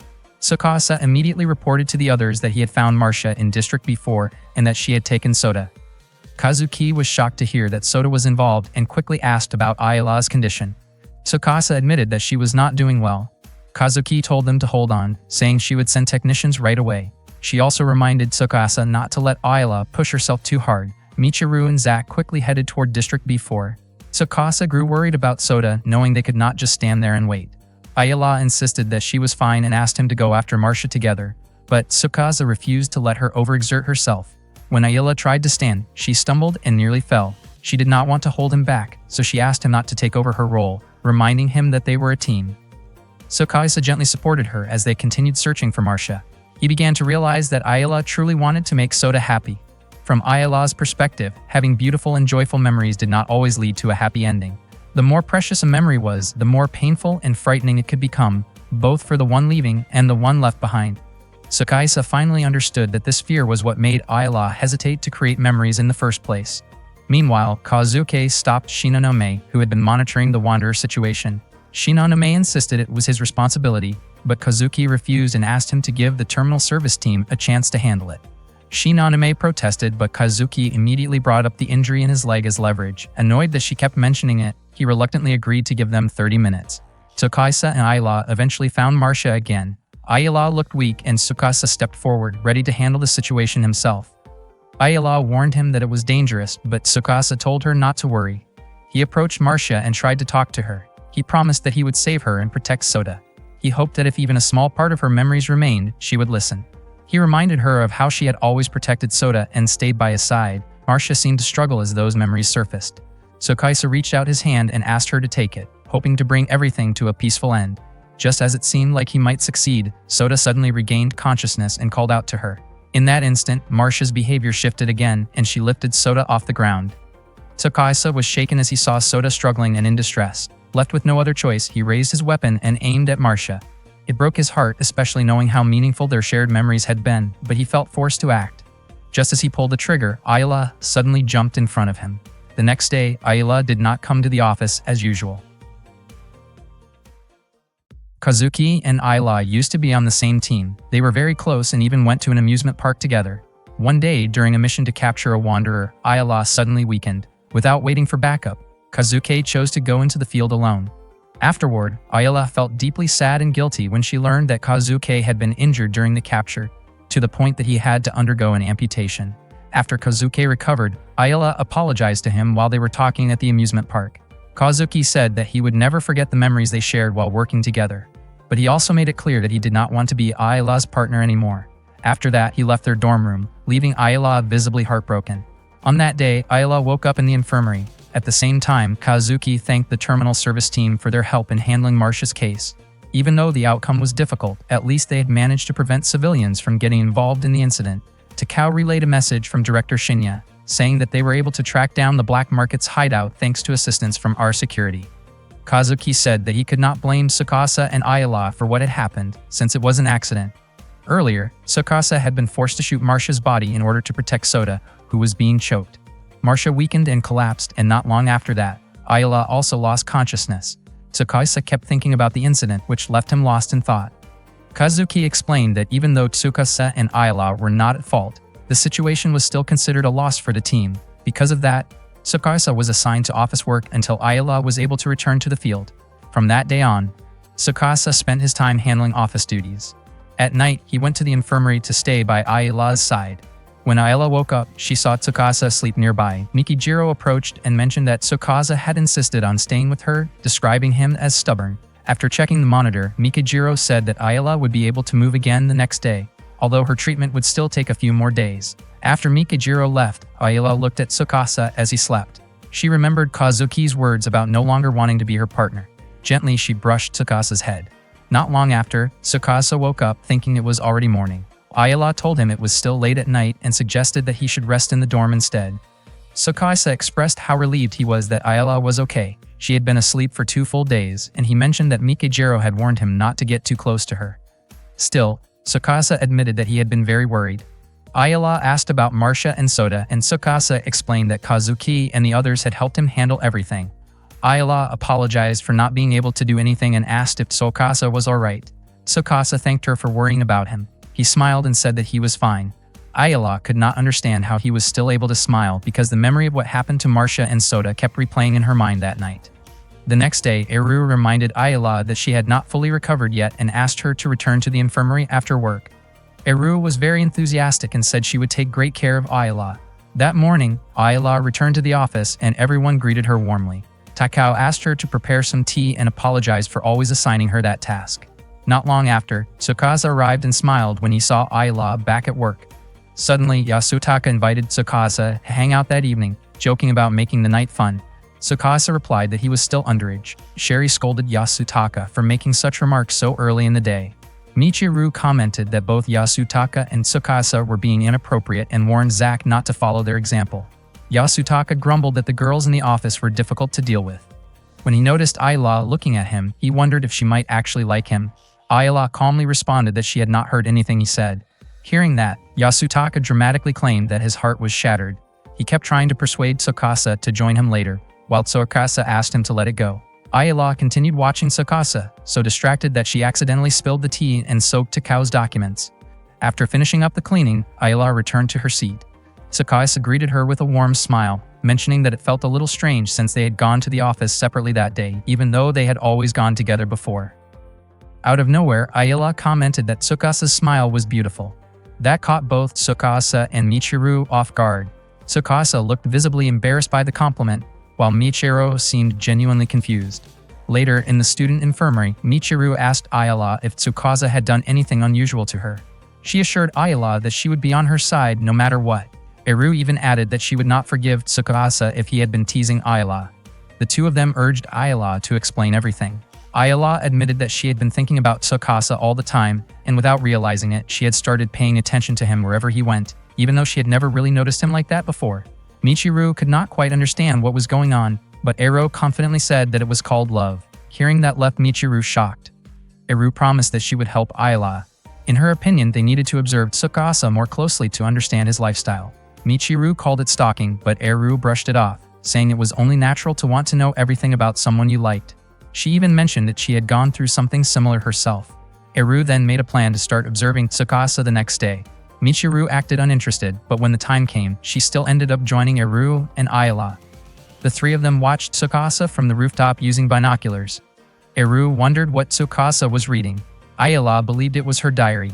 Eru found it strange that Ayala would let him read something so personal. Ayala explained that she had lent it to him because Tsukasa wanted to learn more about terminal service, and she believed reading it would help him understand things faster.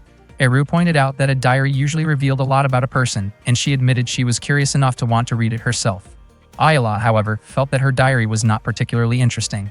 Suddenly, Eru's binoculars were knocked out of her hands by an unexpected hit. It turned out that Sherry was the one responsible. She had spotted someone watching the office and suspected it might be a stalker, possibly even someone connected to the black market who could pose a serious threat. Ren commented that if it were truly someone dangerous, the main headquarters would likely be the real target. Yasutaka noted that Sherry was being extremely cautious. Sherry simply replied that her alertness was influenced by Yasutaka. Eru was shocked by what had just happened, and Ayala did not expect Sherry to be even more intimidating than Kazuki. Still, Eru refused to give up over something like that. She quickly came up with another plan to keep observing Tsukasa and invited Ayala to join her again. Michiru felt like she wanted to stay out of it this time. From then on, Eru and Ayala kept following Tsukasa wherever he went. They watched him at a cafe and even peeked in while he was helping Constance in the storage room. Constance warned Tsukasa to be careful because the load he was carrying was heavy. As expected, the box filled with documents turned out to be quite heavy. That night, Ren and Tsukasa accompanied Kazuki to a bar for drinks. Kazuki encouraged Tsukasa to drink as well, but he chose to have juice instead. Not long after, Ren told Tsukasa that he needed to head home right away because he was worried his wife might get upset. Kazuki became irritated and scolded Tsukasa for sounding too preachy. Eru and Ayala were there, quietly watching everything unfold. Tsukasa eventually returned to his dorm room late at night, but Eru and Ayala continued to follow him. Things took an awkward turn when Tsukasa suddenly shouted in shock after noticing Eru in the men's bathroom. Sherry immediately dragged Eru back to her room. Michiru could not believe things had escalated like that, and she told Ayala that she should not have gone along with Eru's plan. Ayala, however, said that Eru had genuinely been trying to help her. Michiru then asked why Tsukasa had been on Ayala's mind so much. Ayala admitted that she did not fully understand it herself, but she started feeling that way after the incident involving Marcia. Michiru reflected that Tsukasa did seem strong in situations like that. Ayala wondered if she had forgotten something important, and she questioned whether humans were naturally capable of forgetting things so easily. She also could not understand what Tsukasa had been feeling at that time. Michiru then explained that she and Kazuki had gone to see Soda to talk about Marcia's situation, but Tsukasa had already been there. Even though he was supposed to be handling office work, Tsukasa had chosen to go there instead, just to personally apologize to Soda. When Tsukasa met Soda, Soda asked where Marcia had gone. He felt upset because he had not even gotten the chance to say goodbye to her. As Soda dropped the photos filled with their memories, he questioned whether Tsukasa had not promised to bring Marcia back to him. Tsukasa broke down in tears and apologized, while Soda cried loudly, unable to accept that Tsukasa had not reunited him with Marcia. After that, Kazuki scolded Tsukasa and told him to stop getting involved. Michiru called Tsukasa foolish, believing that he would never forget what had happened, and maybe he did not even want to forget it. Ayala wondered why Tsukasa kept smiling despite everything. Michiru admitted she did not know either, but thought it might be because he was hurting. Ayala was a little surprised to see that Michiru could show such kindness. One night, Yasutaka visited an exclusive bar and unexpectedly ran into Shinya there. Shinya found it odd, since he thought Yasutaka preferred louder places. Yasutaka explained that he had only passed by Sluchino. He then asked whether Shinya was the one who got our security involved in Marcia's case. Shinya simply said that he had his own way of handling things. Yasutaka commented that being in a high-ranking position at a company seemed like it could give someone a headache. Meanwhile, Ayala had completed her medical checkup. Mikijiro confirmed that there were no more issues with her body. Kazuki asked if that meant Ayala could return to field work the next day, and Mikijiro agreed, telling Ayala to go back to the dorm. Kazuki reminded her not to push herself too hard. Ayala hesitated, asking if Kazuki was really okay with letting her return, since she kept causing trouble. Kazuki replied that whether Ayala caused trouble or not was something Tsukasa would decide. Then Kazuki handed Ayala her ID card. Ayala returned to the dorm, but Tsukasa was not there. She waited for him for quite a while. While waiting, she picked up one of his books titled How to Make a Girl Fall in Love. After a long time passed and Tsukasa still had not returned, Ayala went to the office. There she overheard Tsukasa talking with Kazuki. Kazuki mentioned that since teaming up with Tsukasa, Ayala seemed to have changed, although she also looked very exhausted. Tsukasa thought it might be because she had not worked in a while. Kazuki believed that Ayala's change was thanks to Tsukasa, which made him happy to hear. Then Kazuki suddenly revealed that Ayala only had about 1,000 hours left, roughly 1 month. Tsukasa was shocked. Kazuki explained that when the time came, they would retrieve Ayala just like any other Giftia. He clarified that he did not mean to make Tsukasa feel overwhelmed, but he needed to know Tsukasa's decision, whether he would continue working with Ayala or end their partnership and wait for a new Giftia. If Tsukasa chose Ayala, then in 1 month their time together would come to an end. Ayala felt heartbroken as she listened, but then she heard Tsukasa firmly decide to stay with her until the very end. He admitted that he could not imagine being with anyone else. Kazuki asked if he was truly sure, and Tsukasa confirmed his decision without hesitation. Hearing that, Ayala felt both happy and deeply moved. She returned to the dorm, prepared some tea, and waited for Tsukasa to come back. Not long after, Tsukasa arrived and his face lit up with happiness when he saw Ayala had returned. He mentioned that he should have been the one to pick her up and welcomed her back. Ayala responded with a gentle smile. They sat together, chatting and drinking tea. Ayala then asked what Tsukasa wanted, whether he needed something to eat, wanted to take a bath, or needed her help with anything. Hearing that, Tsukasa choked in surprise and wondered if Ero had taught her to say things like that. Ayala denied it, explaining that she had learned it from his book. Realizing that, Tsukasa became flustered and reacted in embarrassment. That day, Tsukasa could not stop thinking about Ayala's limited lifespan that Kazuki had mentioned earlier. He decided that he wanted to stay by Ayala's side until the very end. With that in mind, he planned to ask her out on a date. That morning, Tsukasa was surprised to see Ayala hanging clothes out to dry. He did not expect that she had washed all of his laundry. Ayala brushed it off as nothing important.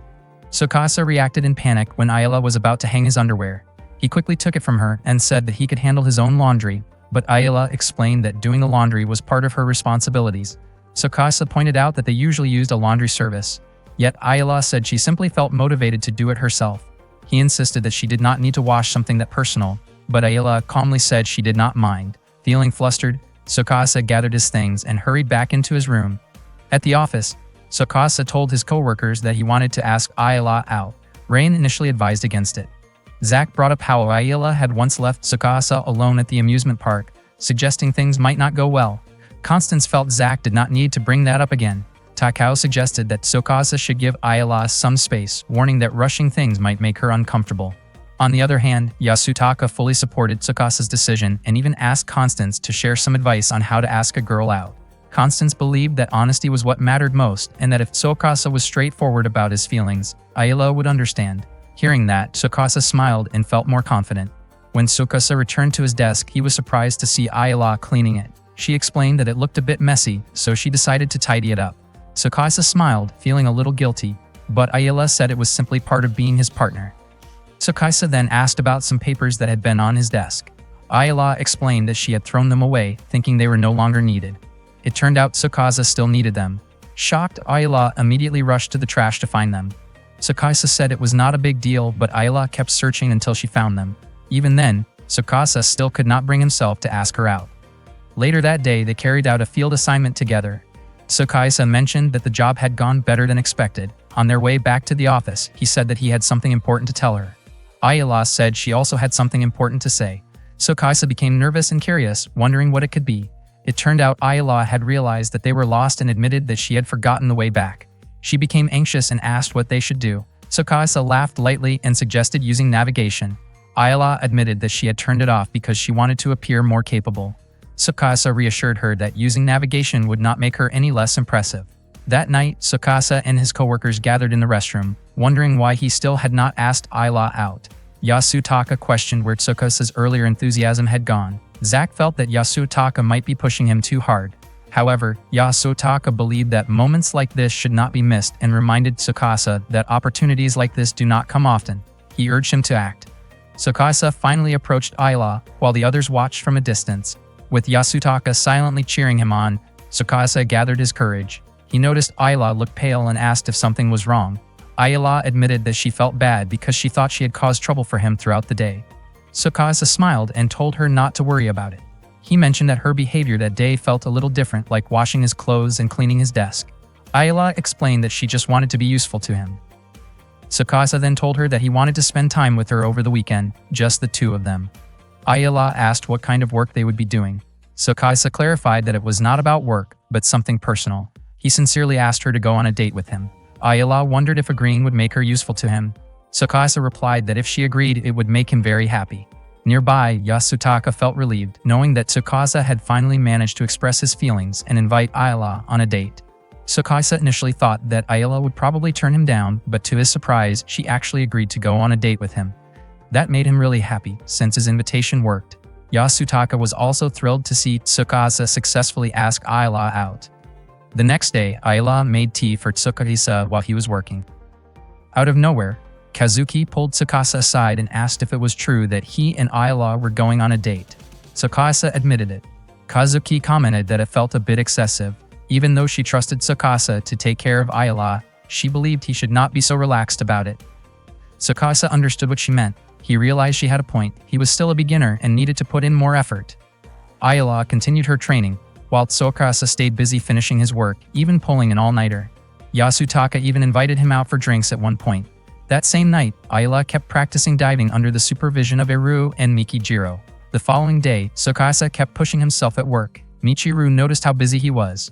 When lunchtime came, Michiru ate her homemade lunch while Tsukasa only had an energy drink. Michiru scolded him for not taking care of his eating habits. Tsukasa asked her not to worry about him and quickly went back to work. Michiru found it strange how suddenly motivated Tsukasa had become.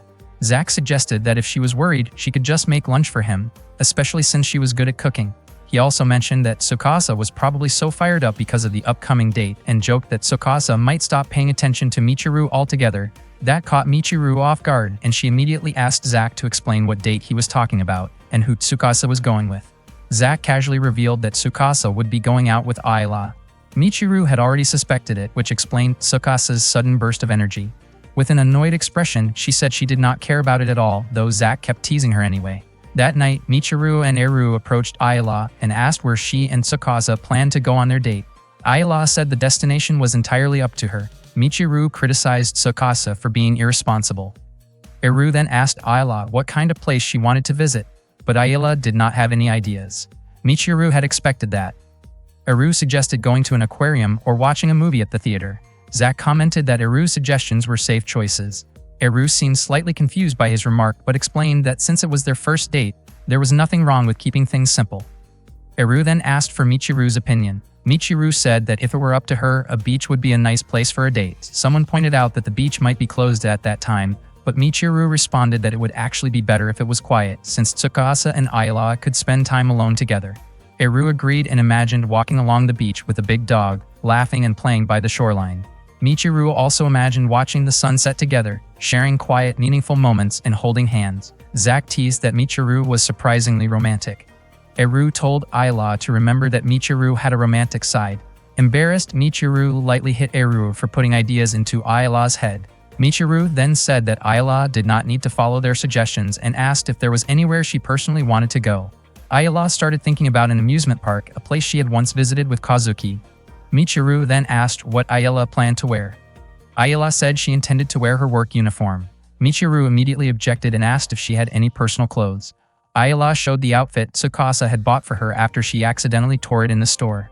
Eru thought the tear could be covered up with some decorations, but Michiru was not convinced, saying it might look odd. In the end, Michiru offered to fix it herself because she wanted Ayla to look her best for her first date. Later, while in the dorm room with Tsukasa, Ayla told him that their date destination would be the amusement park. Tsukasa asked if she was sure about that choice. Ayla admitted she did not know where else to go, and also explained that she once left Tsukasa there. something that had made her feel guilty ever since. Because of that, she wanted to go there again with him. Tsukasa agreed with her choice. That night, Tsukasa opened Ayala's diary and saw a note saying that Kazuki had once invited Ayala to the amusement park again, shortly before Kazuki eventually decided to stop being Ayala's partner. The next day, Tsukasa woke up from his sleep feeling both hot and cold at the same time. He was momentarily stunned when he saw Ayala wearing a different outfit than usual, and he thought it suited her really well. That day, they went to an amusement park together. Ayala immediately walked toward a bench where she used to sit with Kazuki in the past. She enjoyed watching people happily riding the attractions. Tsukasa wondered if that bench was her favorite spot, remembering from her diary that Kazuki often took her to the amusement park when they were still partners. Ayala explained that she used to sit there until sunset, observing the different smiles on everyone's faces. She felt that it helped her release her worries and brought her a sense of warmth from those smiles. When Tsukasa asked whether Kazuki always stayed with her, Ayala shared that he would usually fall asleep beside her. Tsukasa then asked when the last time she visited the park was. Ayala said it had been 3 years ago, when Kazuki told her he no longer wanted to be her partner because she caused him too much trouble. According to Ayala, that visit was overwhelming, as both happy and sad feelings filled her mind all at once. Tsukasa asked what she liked most about the amusement park, whether it was the roller coaster or the Ferris wheel. Surprisingly, Ayala admitted that she had never ridden either of them.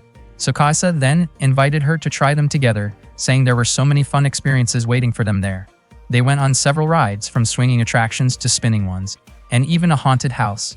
After that, they took pictures and shared some creeps. Tsukasa tried to buy her another keychain, but Ayala showed him the one he had given her before. Tsukasa was unsure whether what he was doing was right or perhaps a bit selfish, but deep down, he just wanted Ayala to feel happy in every moment she had. Later, they rode the Ferris wheel. Ayala was amazed as she looked down and saw the spot where she used to sit, now appearing so small from above. Tsukasa mentioned that it was the place where they first met. Ayala never expected that she would get to ride the Ferris wheel with him. Tsukasa felt relieved and grateful, believing that Ayala was truly enjoying herself.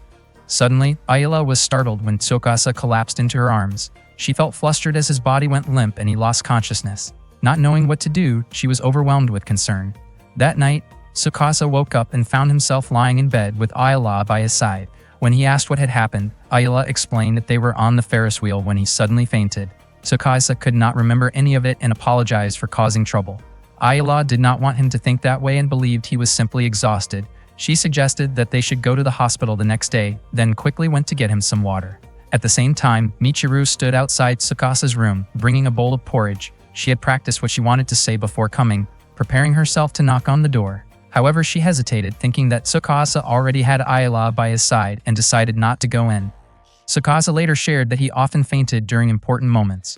He also explained that he had not gone to college because his appendicitis flared up during the entrance exam. Even so, he felt grateful, since that situation led him to join the terminal service and meet Ayala. To him, failure was not always a bad thing. Ayala wanted Tsukasa to keep smiling. Tsukasa apologized again for making her worry, while Ayala also apologized for hiding the truth about her remaining time. Tsukasa admitted that he wanted to stay with her until her very last moment. Ayala nodded when he asked if she was okay with that. He then expressed his wish to go out with her again, and as they held hands, Tsukasa eventually fell asleep. The next morning, Tsukasa woke up feeling much better after resting all night, thinking he no longer needed to visit the hospital. However, to his surprise, Ayala was the one who had become exhausted, her battery running low after staying awake the entire night. Tsukasa panicked and desperately called out for her to hold on.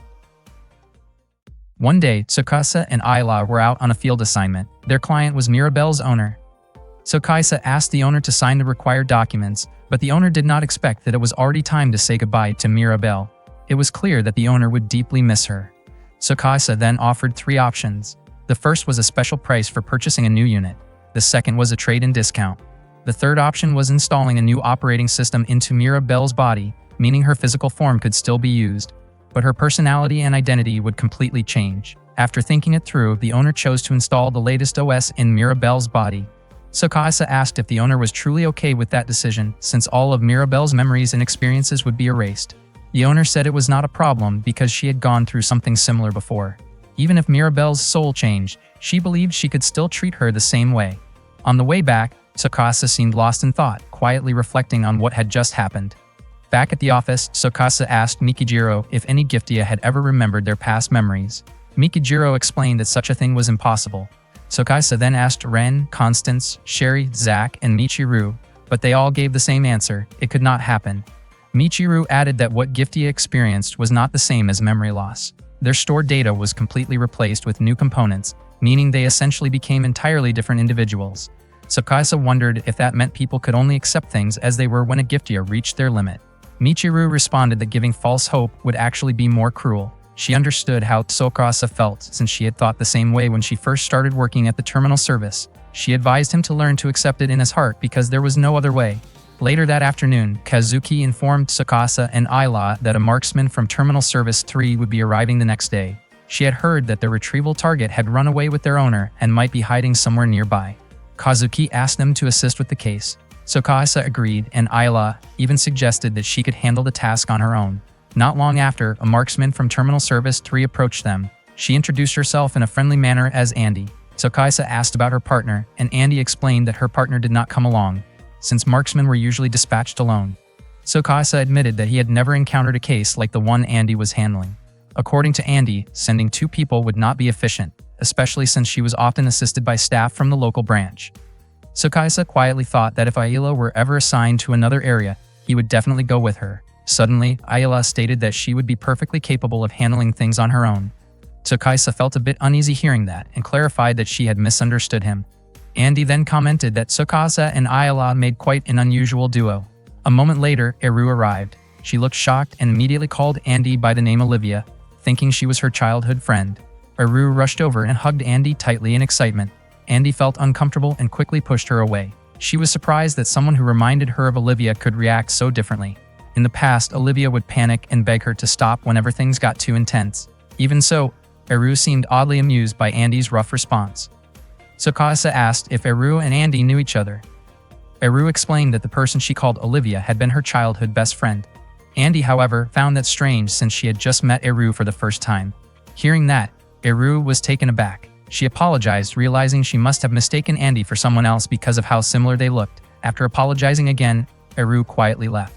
Meanwhile, Eru looked visibly saddened as she realized that Olivia's memories were truly gone. That night, Tsukasa, Ayla, and Andy chased after a runaway Giftia and the owner. During the pursuit, Ayla tripped, forcing Tsukasa to stop and help her. Not long after, Andy managed to intercept the Giftia and the owner, asking them to stop running. The Giftia's name was Derek. He gently let go of his owner's hand and asked him to sign the documents that Andy had prepared. Derek's owner begged Andy to let them go, but she refused. The owner did not want to be separated from Derek and pleaded for more time, insisting that Derek still had a week left. However, Andy could not grant that request. She remained firm and carried out her duty to erase Derek's memories. The owner broke down in overwhelming grief, and although Tsukasa felt deeply sympathetic, he could not interfere as it was part of Andy's responsibility. After finishing their assignment, Andy, Tsukasa, and Ayla headed back right away. Andy felt really helped by both of them. Noticing that Tsukasa and Ayla had gone quiet, she asked if something she did was wrong. Tsukasa then questioned whether separating people like that was really the right approach, since it could lead to constant friction between Andy and the Giftia owners. Andy admitted that she was already used to it, since her job involved removing people's memories. When they arrived back at the office, Tsukasa told Yasutaka about what had happened. According to Yasutaka, Andy was not at fault at all because she had followed terminal service procedures. Instead, the method used by Terminal Service 01 was the one being questioned. 3 years earlier, Kazuki had proposed a method that allowed emotional space for both Giftia owners and the Giftia themselves. However, that approach caused Takao to get reprimanded by his superiors due to the increased costs. After that, Tsukasa stepped outside and saw that Ayla had been waiting for him the whole time. He told her that he had just been discussing the earlier incident with Yasutaka. Ayla suddenly mentioned that she could have joined the discussion too. Hearing that, Tsukasa smiled and said that next time he would include her. The next day, Tsukasa and Ayla had breakfast together in the cafeteria. Tsukasa asked whether Eru had called Andy earlier. It turned out that Eru had contacted Andy to apologize for what happened before. She also mentioned that she and Andy had started getting along well. When Tsukasa asked where Eru had met Andy in the past, she explained that Andy used to be her neighbor back when her name was Olivia. Eru then showed photos of her time with Olivia. Tsukasa recognized that it was indeed Andy, though she looked different. Olivia had been retrieved several years ago and her operating system had been replaced. She had been recycled into Andy as a cost-saving measure. Andy no longer had Olivia's memories. Eru never expected to meet Olivia again. and seeing Andy, who had the same face, stirred up deep emotions within her. That night, Tsukasa kept thinking about how Andy no longer had Olivia's memories. He realized that Eru had already come to terms with it, and he wondered if situations like that were actually common. The following day, the Terminal Service 01 office received sweets from the manager of Terminal Service 03. Takao mentioned that Andy from Terminal Service 03 worked very efficiently and could complete tasks in no time. Hearing that, Michiru felt offended and said that it sounded like Takao was implying that the people in Terminal Service 01 were incompetent. Takao simply smiled and said that was not his intention. Suddenly, Eru showed up looking for Tsukasa and asked for his help. She explained that she had told Andy about a festival near her home, but Andy insisted on going there with her that very night. Eru asked Tsukasa to come along. Tsukasa found it a bit strange and wondered why Eru and Andy would not just go together. Eru refused, explaining that the festival held too many memories of her time with Olivia, and she did not think she could handle it alone. It would feel too overwhelming, especially since Andy had the same face as Olivia. She held onto Tsukasa tightly, continuing to ask for his support. Meanwhile, Michiru seemed annoyed and curious about what Eru and Tsukasa had been talking about. She asked Ayala, but Ayala had no idea either. To Ayala, it seemed like something serious. Michiru and Zack found it unusual to see Ayala being that curious. At that moment, Tsukasa wondered if bringing Andy to the festival might somehow trigger Olivia's memories to resurface. Eru understood that his question was likely connected to Ayala. She believed that no matter what the answer was, Tsukasa would not accept it without seeing it for himself, so she invited him to come along and find out together at the festival that night. Later, Tsukasa informed Ayala that he would be going to the festival with Eru and Andy. Ayala said that she wanted to come along too, but Tsukasa gently told her not to push herself. Even so, Ayala insisted on going, and Tsukasa eventually agreed. He also mentioned that there would be a fireworks show at the end of the festival. Ayala admitted that she had never seen fireworks before. Tsukasa felt sure that she would be amazed by how lively and exciting the atmosphere would be.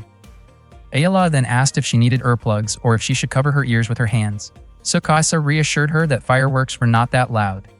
Tsukasa, Eru, and Ayala went to a festival together where they ran into Andy. Andy felt genuinely happy to be out enjoying the event with friends, and she considered herself lucky to have Eru in her life.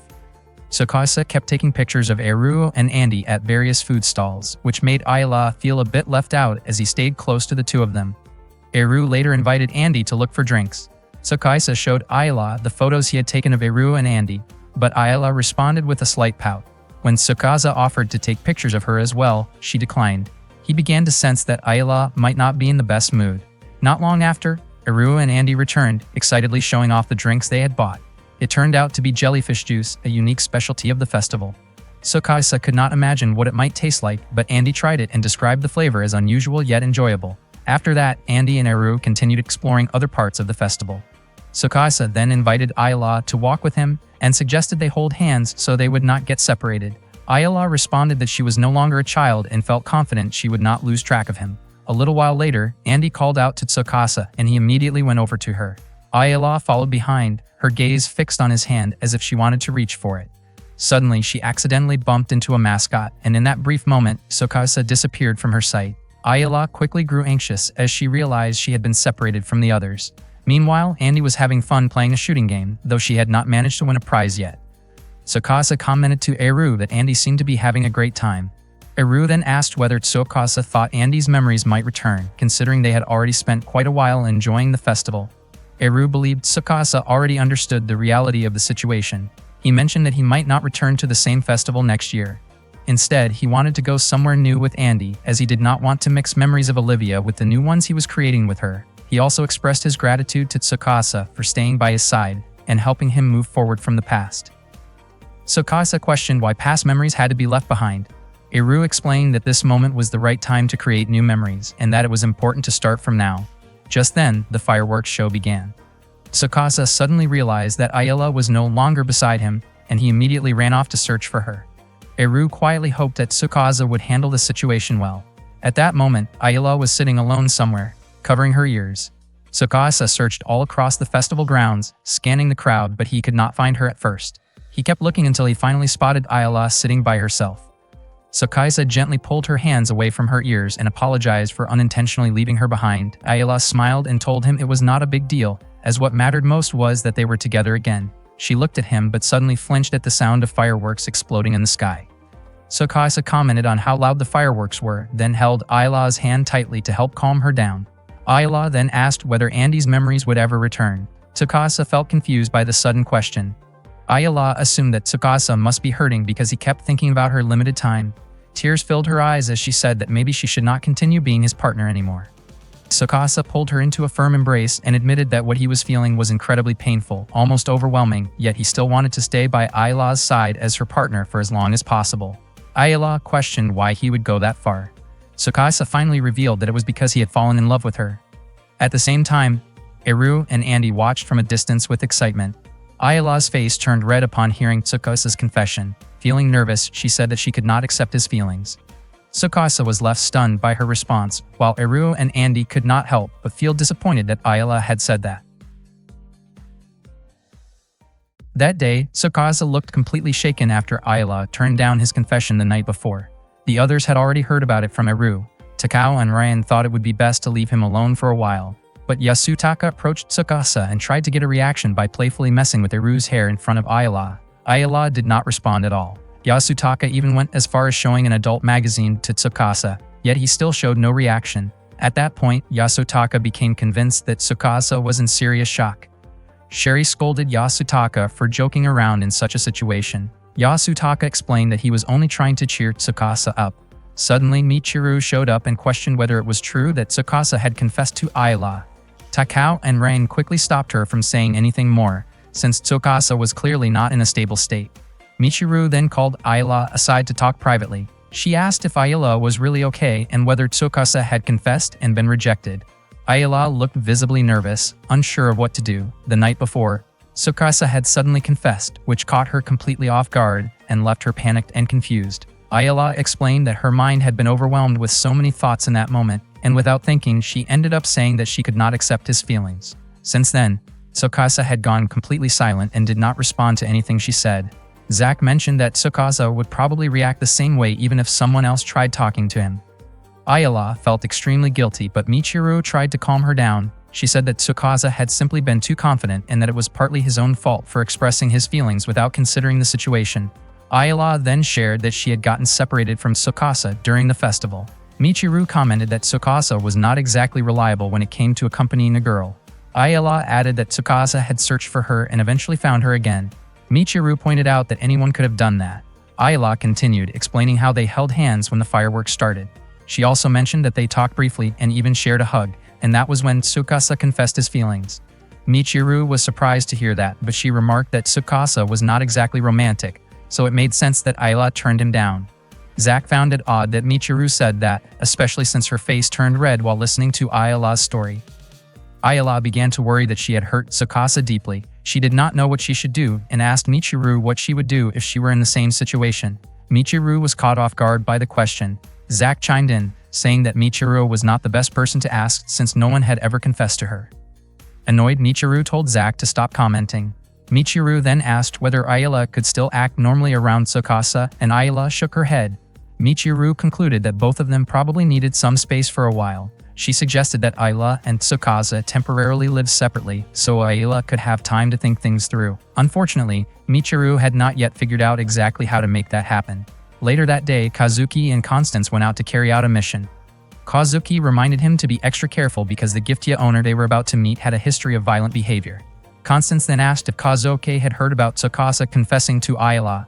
Kazuki was surprised and immediately asked when it happened and what Tsukasa had said. Constance clarified that Tsukasa had only confessed, not proposed. Kazuki became concerned about how far their relationship had progressed. When Constance revealed that Tsukasa had been rejected, Kazuki was even more shocked. Even Constance had not expected Tsukasa to be turned down. That night, Michiru switched rooms with Tsukasa. She warned him not to touch any of her belongings. She also told Zack to keep an eye on him and act if anything seemed off, but Zack instead casually revealed where Michiru kept her things, which immediately earned him a scolding. Zack complained about having to stay with Tsukasa, saying he was not in the mood to deal with someone so deeply down. Michiru explained that it would only be for a few days, since she needed to stay with Ayla along with Eru. Zack then asked if that meant he also had to cheer Tsukasa up. Michiru wondered how long Tsukasa planned to keep acting like that and told him to at least try to snap out of it a little. Tsukasa briefly reacted, looking surprised, but soon went back to staring blankly. Michiru then prepared some food, convinced that Tsukasa had been so lost in thought that he forgot to eat. She said she did not want anyone going hungry in her room. Zack pointed out that missing a single day of meals would not be a big deal, but in the end, Tsukasa thanked them, and the three of them had dinner together. Meanwhile, Eru had already prepared a lot of food for her and Ayala to enjoy together. Ayala felt confused about why she had to wear a bunny costume. Eru had intentionally dressed her that way because she thought Ayala looked adorable in it. Eru was clearly excited to have Ayala in her room and felt certain that the night would turn into something special. At the same time, Michiru was washing dishes while grumbling to herself. She complained that losing motivation because of heartbreak was going too far for a new employee. Tsukasa apologized for his behavior, but Michiru pointed out that Ayala seemed emotionally like a high school student. She reminded him that personal problems should not interfere with work. Michiru then asked Tsukasa to imagine how difficult it would be if someone in a depressed state were assigned to retrieve an important giftia. Michiru went on to share her own experience. After losing her father, she had felt completely alone in the world. However, Kazuki kept coming to visit her again and again. It became too much for her to handle, so she eventually told him to stop visiting. At that time, Kazuki explained that terminal service always considers both the feelings of giftias and their owners. Kazuki knew he could never replace Michiru's father, but he offered to be someone she could talk to and promised to listen if it would help her feel better. He added that if he did not do that, he would feel like he was letting her father down. Seeing Kazuki's sincerity, Michiru finally decided to join terminal service. She even grew proud of her job over time. Because of that, she made it clear that she would not just stand by if Tsukasa was not serious about his work there. Tsukasa apologized again and thanked Michiru for caring enough to say those things. Michiru brushed it off, saying she was just giving guidance as a senior. She then asked if Tsukasa regretted confessing his feelings. Tsukasa answered that even though he had been rejected, his feelings for Ayala would not change. Without realizing it, Michiru admitted that she thought Tsukasa was kind of cool. She immediately felt embarrassed and questioned why she had said that, then quickly scolded him and told him to seriously think about his relationship with Ayala moving forward. Zack casually commented that Michiru tended to get too involved in other people's business. Meanwhile, Eru had also put on a bunny girl outfit and asked Ayala to stay up that night because they were planning a girls' night. Ayala looked uneasy and asked where Michiru was. Eru confidently said that Michiru would probably show up soon. She also mentioned that she had bought several types of pajamas for Ayala and asked her to choose one, but instead, Ayala seemed a bit overwhelmed. The next morning, Tsukasa woke Michiru up. She was shocked that he had seen her right after she woke up and felt extremely embarrassed. She wondered how she had ended up falling asleep so suddenly the night before. Tsukasa told her to hurry and get ready so they would not be late for work. Michiru scolded him for not waking her earlier. When they stepped out of the room, they ran into Ayala and Eru, who were also coming out at the same time. Ayala looked nervous and said that she did not mind if something was going on between Tsukasa and Michiru. Tsukasa quickly pointed out that she had misunderstood the situation. Michiru also firmly stated that there was nothing between her and Tsukasa. However, Ayala walked away while saying that the two of them seemed like a good match. Michiru became worried and urged Tsukasa to go after Ayala. Later that morning, Michiru and Tsukasa met Ayala in the cafeteria and explained everything. Michiru felt relieved when Ayala understood. Ayala apologized for misunderstanding both of them. Tsukasa admitted that it was his fault for not explaining things to Ayala earlier. After that, things became awkward again, so Michiru encouraged them to talk about their relationship. Ayala admitted that when Tsukasa confessed to her, she had said she could not accept it at the time, but she wanted him to give her more time to think about it. Tsukasa replied that no matter what her answer would be, he wanted to remain her partner until the very end. While accompanying Zack in the treatment room, Michiru asked Mikijiro whether love depended on timing or not. Mikijiro immediately guessed that she was talking about Ayala. Michiru admitted that she had told Ayala to think carefully about Tsukasa's confession. She then questioned whether her advice had been the right choice, since overthinking often led to more doubt. Mikijiro said that he could not really comment on that. The next morning, Tsukasa and Ayala seemed to be back to their usual selves. They went to work together, and Ayala even prepared tea for Tsukasa like she always did. However, she accidentally spilled the tea that was meant for Takao. Tsukasa helped her clean up the broken glass. Meanwhile, Michiru quietly kept observing the changes in their behavior. At the dorm room of Michiru, Ayala came by to ask how she truly felt about Tsukasa. At first, she did not understand why he could keep smiling all the time, and that made her curious. She wondered if maybe he smiled just to hide his sadness, and Michiru admitted that it was likely true. Ayala did not want to see him smiling because he was hurting, and she wondered if there was anything she could do for him. She then talked about their trip to the amusement park, where Tsukasa had looked genuinely happy. That moment made her feel happy too, and for some reason, her heart had started racing. Ever since then, whenever she thought about him, her heart would pound, and her mind would go blank. She did not understand why it kept happening, and it left her confused. Michiru understood what Ayla was feeling and said that she should already know the answer. Ayla admitted that she had known it all along and that it would be better if she kept her distance from Tsukasa. Michiru found that strange and questioned why she would say something like that. In Ayla's view, it seemed like the best choice for both of them. Michiru explained that what Ayla was feeling was called love, and because of that, she did not need to stay away from him. However, Ayla shook her head and insisted that she could not get close to Tsukasa. Hearing that, Michiru could not understand how she came to that conclusion. Ayla then revealed that she only had 1 month left. That statement left Michiru completely stunned. Meanwhile, Kazuki was at a bar when Yasutaka arrived and greeted her. Kazuki remarked that he was the one who had pushed Tsukasa into making a move. Yasutaka denied it, saying that Tsukasa had chosen to confess his feelings on his own. Kazuki felt it was unfortunate that things had turned out this way, especially since Tsukasa and Ayla had grown so close. Yasutaka then asked if Kazuki planned to interfere, pointing out that she had been avoiding reality for a long time. That comment struck a nerve, and Kazuki responded that he was acting like a know-it-all senior at a moment like this. Yasutaka casually admitted that he understood everything about her, referring to her as his junior. That night, Michiru sat alone outside. Tsukasa approached her and asked why she was sitting there by herself. Her face looked troubled as she asked when he had found out about Ayla's remaining time. He sat beside her and said that he had only learned about it recently. Michiru became emotional, realizing that she had only just found out herself, yet she had said so many harsh things to both him and Ayla. She sincerely apologized for that. After hearing that Tsukasa had confessed his feelings even after learning about Ayla's limited time, Michiru questioned why he would take such a risk. She could not understand why he would start a relationship that would not last long. Tsukasa explained that he wanted to create as many memories as possible with Ayla, and also wanted her to have memories of her own. Even though his feelings had been turned down, he still wanted to do it for her sake. Michiru commented that he was only setting himself up to get hurt. She could not understand why he would go through with it, knowing how it would end. She admitted that she herself had run away from reality because she could not accept it, and that her actions had hurt many people. She then asked if he could truly take responsibility until the very end. Tsukasa answered that he would remain Ayla's partner until the end. Hearing that, Michiru raised her voice in frustration. She said she disliked people who acted without experience and believed that Tsukasa was unreliable when it came to love. Even so, she decided that she would fully support his feelings. Later, Tsukasa noticed someone entering the dorm room. Thinking it was Ayla, he quickly went inside, but it turned out to be Kazuki. She had come on purpose because she wanted to talk to him. Not long after, Ayla arrived at the room as well, having been called by Kazuki. Kazuki then announced that starting that day, Tsukasa and Ayla would no longer be partners. Both of them were shocked to hear it. She firmly stated that their team was officially disbanded. That night, Kazuki told Tsukasa and Ayla that their team was being disbanded. Tsukasa was confused and asked why Kazuki would make that decision. Kazuki explained that romantic relationships in the workplace were not allowed.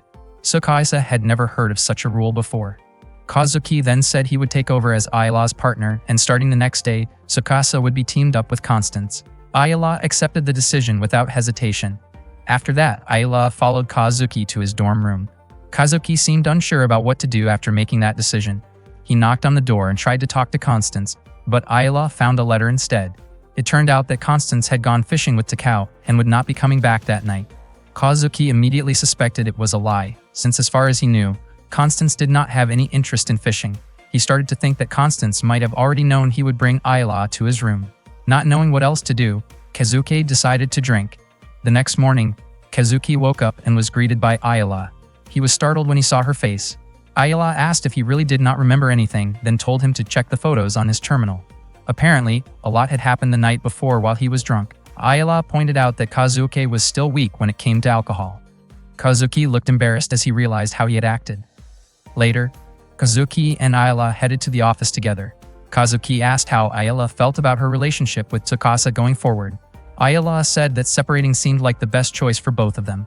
Meanwhile, Michiru told Takao and the others that Kazuki had disbanded Tsukasa and Ayla's team because of a rule banning workplace relationships. Sherry and Ryan admitted they had never heard of such a rule before.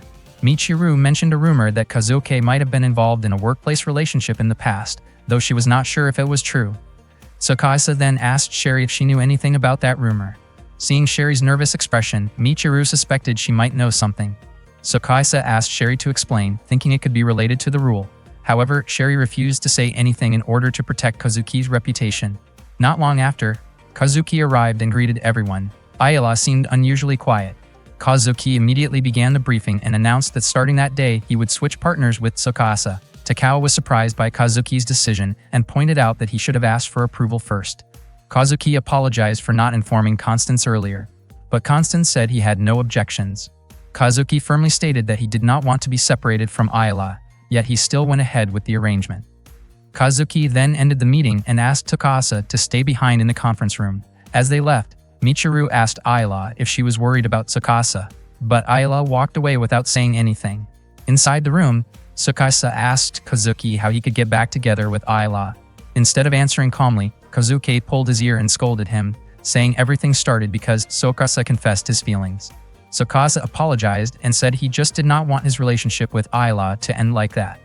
Kazuki then admitted that the rule about banning workplace relationships was actually a lie. He explained that he could not stand seeing Ayala carry more emotional burden by staying with Tsukasa. Kazuki also told him that Ayala believed separating was the best choice for both of them. Tsukasa was shocked to hear that. Kazuki then told Tsukasa to leave everything regarding Ayala to him. He said he would fix Ayala's flaws and teach her a harsh lesson if necessary.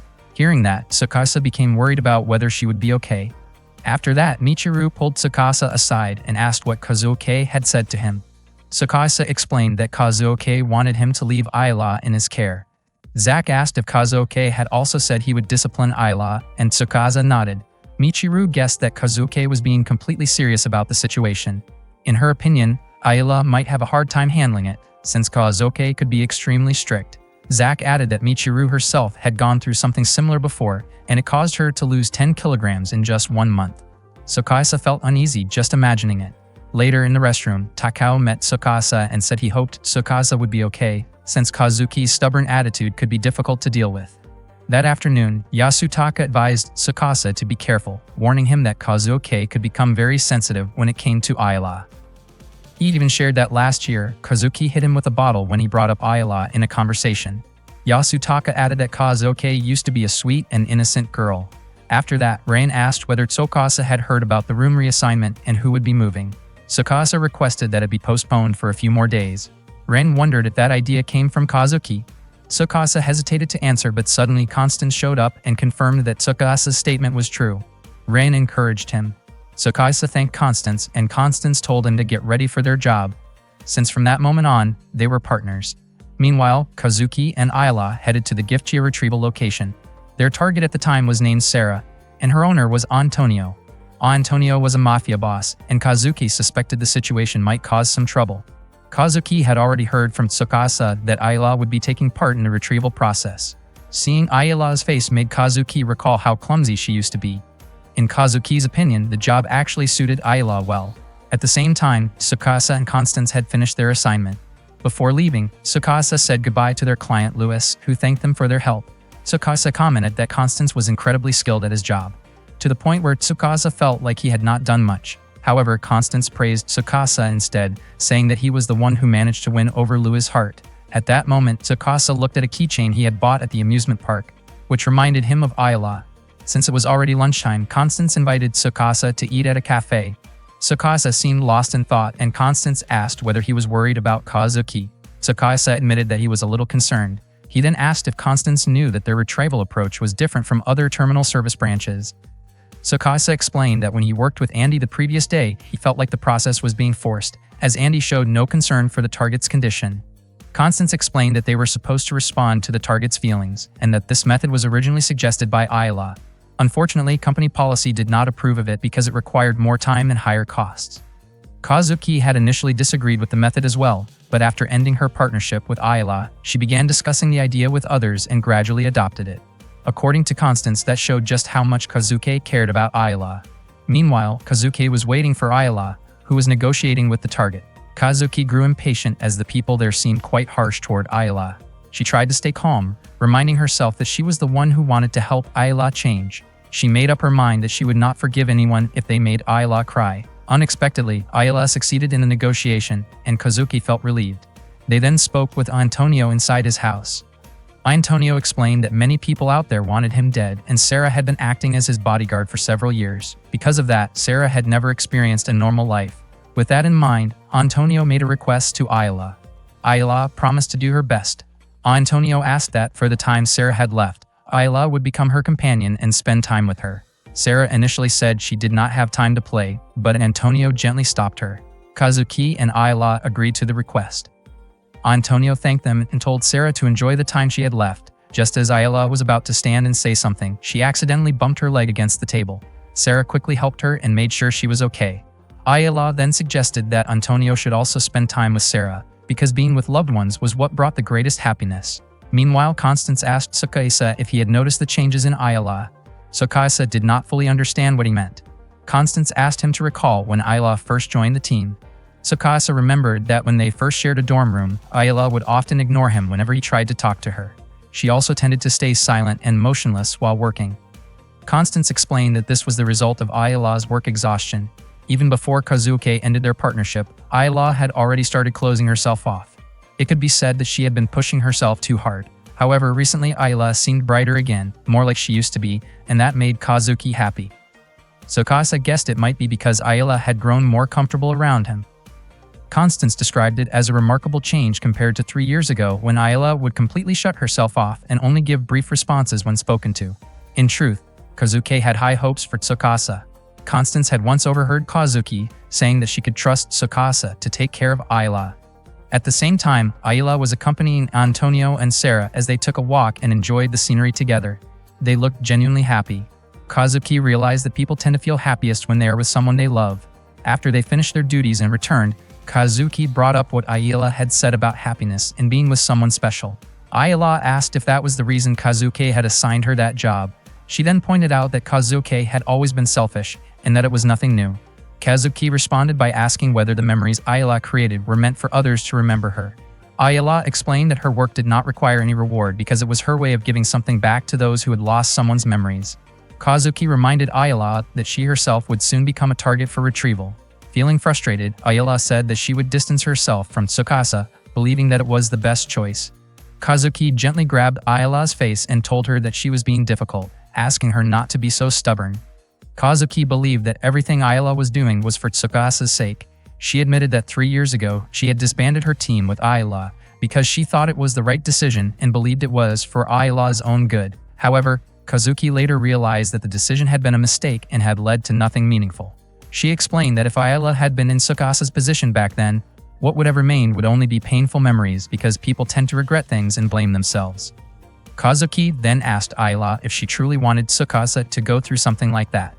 That night, Ayla stared at the keychain Tsukasa had given her, recalling all the memories they had shared. She realized that she had once thought about letting go of all her happy memories with Kazuki. But in the end, all she felt was regret, even though those memories had been beautiful. Thinking about Tsukasa made her feel deeply sad. Later, Ayla went to see Kazuki, who was drinking alone. When Kazuki saw Ayla approaching, she smiled with relief. The next day, Tsukasa and the others were working at the office as usual. Ayla and Kazuki arrived together, and Kazuki encouraged Ayla to go meet Tsukasa right away. At that moment, Ayla looked nervous and shy. Michiru was surprised to see her. Ayla then gathered her courage and walked toward Tsukasa's desk. With a trembling voice, she said that she had something important to tell him right then. Tsukasa agreed to listen. Nervously, Ayla explained that when Tsukasa had confessed his feelings to her, she had considered stopping herself from creating any more memories with him. She believed that since they would eventually be separated, continuing to build memories would only make the parting more painful, especially for Tsukasa, who would be left behind and hurt the most. Because of that, Ayla had decided to distance herself from him for his own sake. Even so, she could not stop imagining how Tsukasa would remember her in the future. Tears began to fall as Ayla imagined Tsukasa feeling lost, lonely, and heartbroken because of her. She feared that he might lose all those precious memories, and she could not bear the thought of that happening. Unable to hold back her tears, Ayla began to cry, and their friends could feel her sadness as well. Ayla then said that she wanted to create even more memories with Tsukasa. She wanted him to remember that she had once been by his side. Holding Tsukasa's hand tightly, she said that she wanted to stay with him and continue making memories until the very end. She wanted to always be with him. Tsukasa responded by saying that he would always stay by Ayla's side. In that moment, Ayla expressed that she truly loved him. One morning, Ayla looked especially happy as she sat in her dorm room. reading her diary. While waiting for her tea, she continued writing in it, noting how happy she felt to be in a relationship with someone she truly loved. After that, she climbed onto the bed to wake Tsukasa, who was still fast asleep. Ayala quietly admired his sleeping face for a moment before gently calling his name and waking him up. Tsukasa slowly opened his eyes and greeted her, but he was immediately startled and pulled the blanket over his face. Ayala then realized that her outfit was slightly open around the chest area. Feeling embarrassed, she quickly turned to leave, but ended up tripping on the stairs. Tsukasa rushed to check on her, making sure she was okay. Ayala, still flustered, tried to cover herself as best as she could. Later that morning, they had breakfast together. With a shy expression, Tsukasa invited Ayala to have dinner with him that evening. Ayala agreed, saying she would be happy to go if it made him happy. Tsukasa thanked her sincerely. Ayala then offered to pour some tea, but accidentally dropped the cup when her fingers brushed against Tsukasa's.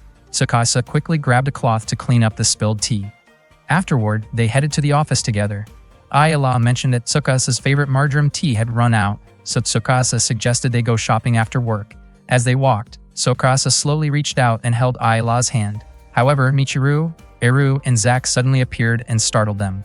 Both Tsukasa and Ayala looked embarrassed, especially as the others teased them about holding hands. Eru was surprised that she had missed Ayala's heartfelt confession and asked her to repeat what she had said when expressing her feelings to Tsukasa. Ayala looked annoyed and Michiru stepped in, telling Eru to stop because it was making Ayala uncomfortable. According to Michiru, confessing love during work hours was not something to praise. Zack then joked that Michiru had said the night before that she wished she could have such a romantic confession too. Hearing that, Michiru quickly denied it and scolded Zack. Eru cheerfully added that one day, a charming prince would surely come for Michiru, though Michiru brushed it off as teasing. At the office, Yasutaka casually asked Tsukasa and Ayala whether they had slept well the night before or if they had trouble sleeping. Ayala didn't quite understand what he meant, while Tsukasa turned red with embarrassment and clarified that he and Ayala had not even kissed yet. Yasutaka jokingly suggested otherwise, which prompted Tsukasa to firmly tell him to stop making assumptions. Ayala felt very embarrassed by the conversation. Sherry commented that Yasutaka's joke had gone too far. Yasutaka, however, insisted that there was nothing wrong with teasing them since they were officially a couple now. Sherry advised Tsukasa and Ayala to ignore Yasutaka's nonsense. Yasutaka playfully remarked that Sherry was as sharp-tongued as ever, but still his favorite partner. He then gave Tsukasa some advice, saying that one of the most important things in a relationship was to give surprises regularly. According to him, women appreciate romantic surprises and enjoy being treated like princesses. Tsukasa carefully noted everything Yasutaka said, though Sherry once again told him not to take it seriously. Yasutaka added that despite what Sherry said, she would probably enjoy a surprise too. Sherry then asked Ayala how someone could come to like their own partner. Ayala seemed a bit nervous hearing that question. Yasutaka joked that Sherry's words made it sound like she didn't like him at all. Sherry replied that Yasutaka was the kind of partner who wandered off during work hours, so it was only natural she felt that way. Yasutaka laughed and explained that he had been out on a date with Shoko at the time. Sherry was surprised that Yasutaka always managed to be punctual for his dates, and she dragged him away for a private talk. Before leaving, Yasutaka wished Tsukasa and Ayala a lasting relationship. Tsukasa and Ayala were still thinking about the idea of surprises when Kazuki suddenly appeared and asked what they were talking about. Startled, they quickly greeted her. Kazuki responded while firmly squeezing Tsukasa's shoulder before walking away. Constance later remarked that Kazuki was probably just a little jealous and told Tsukasa not to take it too seriously. As usual, Ayala prepared tea for Takao and Ren. When she noticed Ren's lunchbox, she asked if the meal prepared by his wife made him happy. Ren admitted that it did, as his wife always ensured the meals were nutritionally balanced.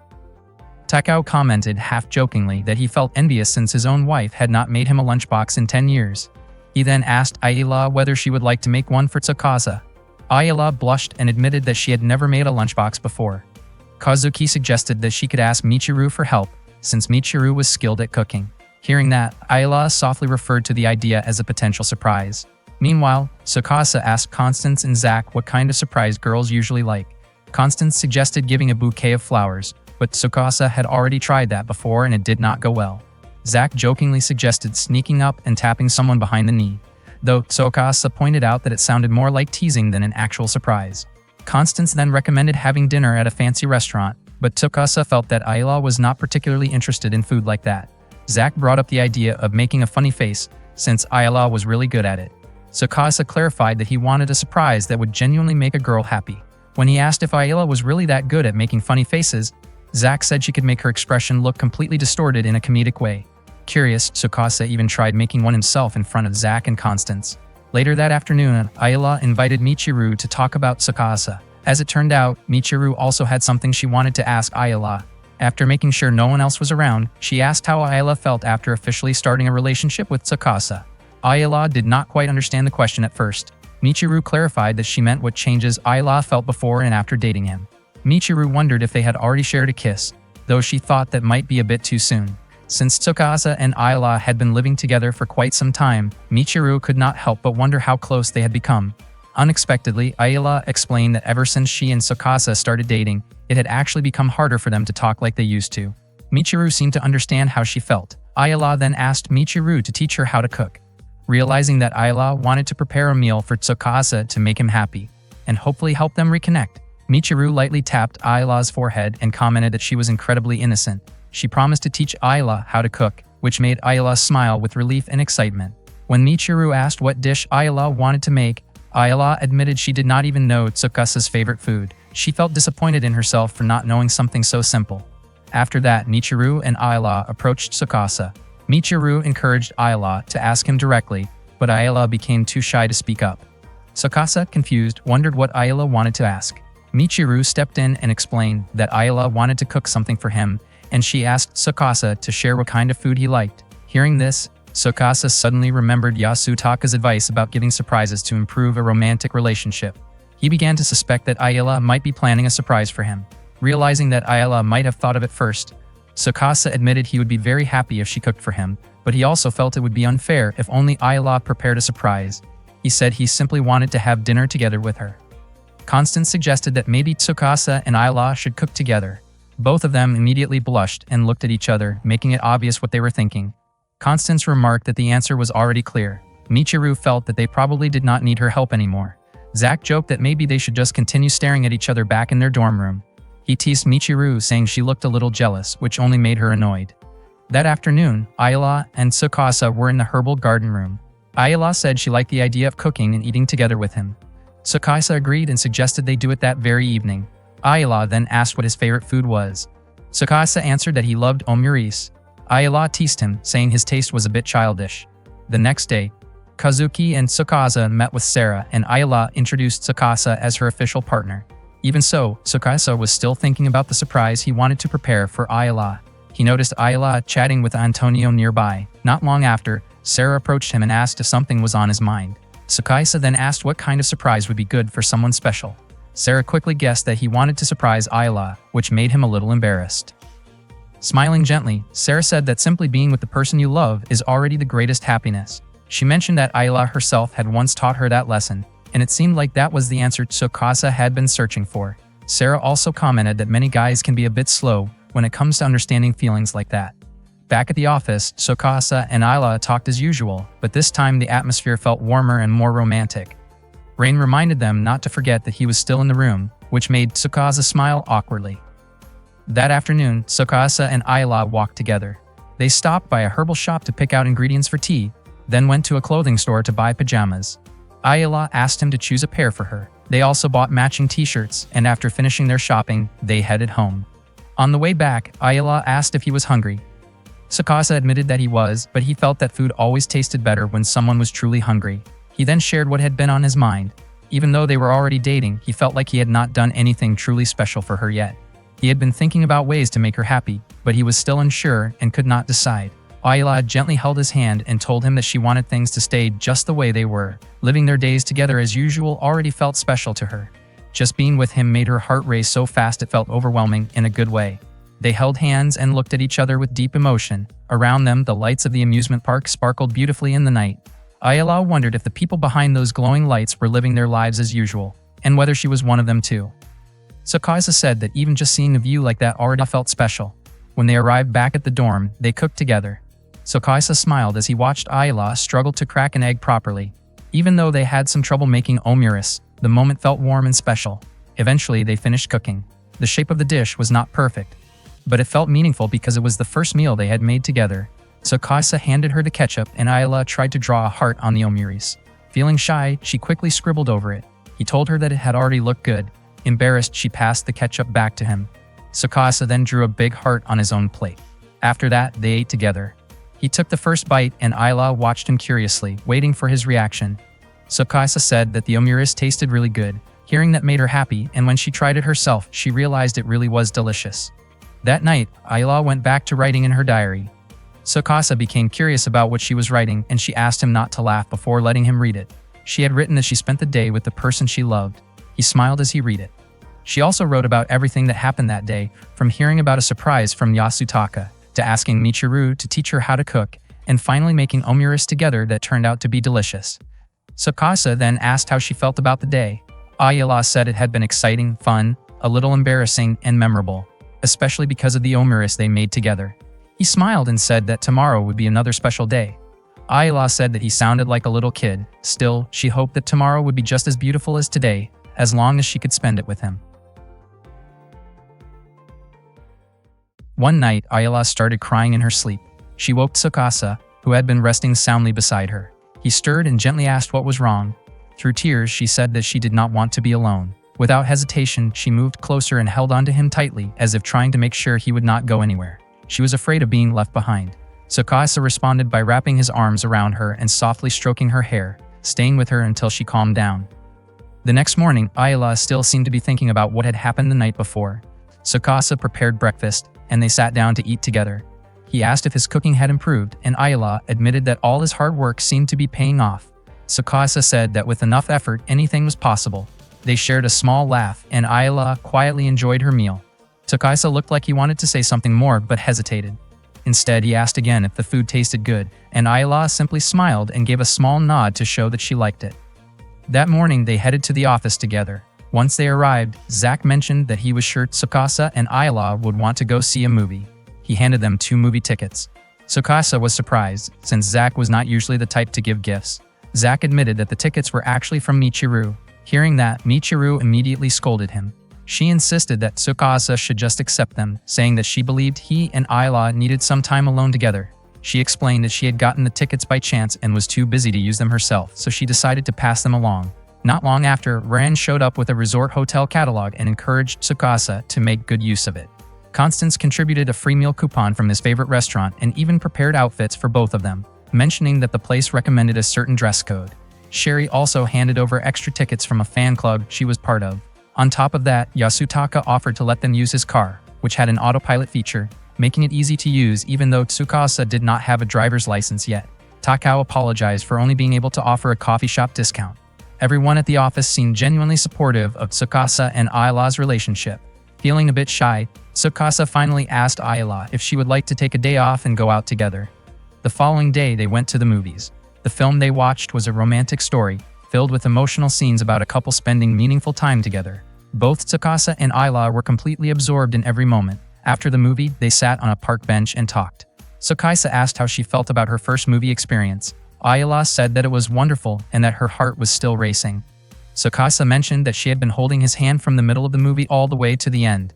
Ayla explained that she had been a little scared in the dark and worried about losing him, so she held on tightly. She wondered if he had minded, but Tsukasa reassured her that he liked it too and told her she could hold his hand as much as she wanted.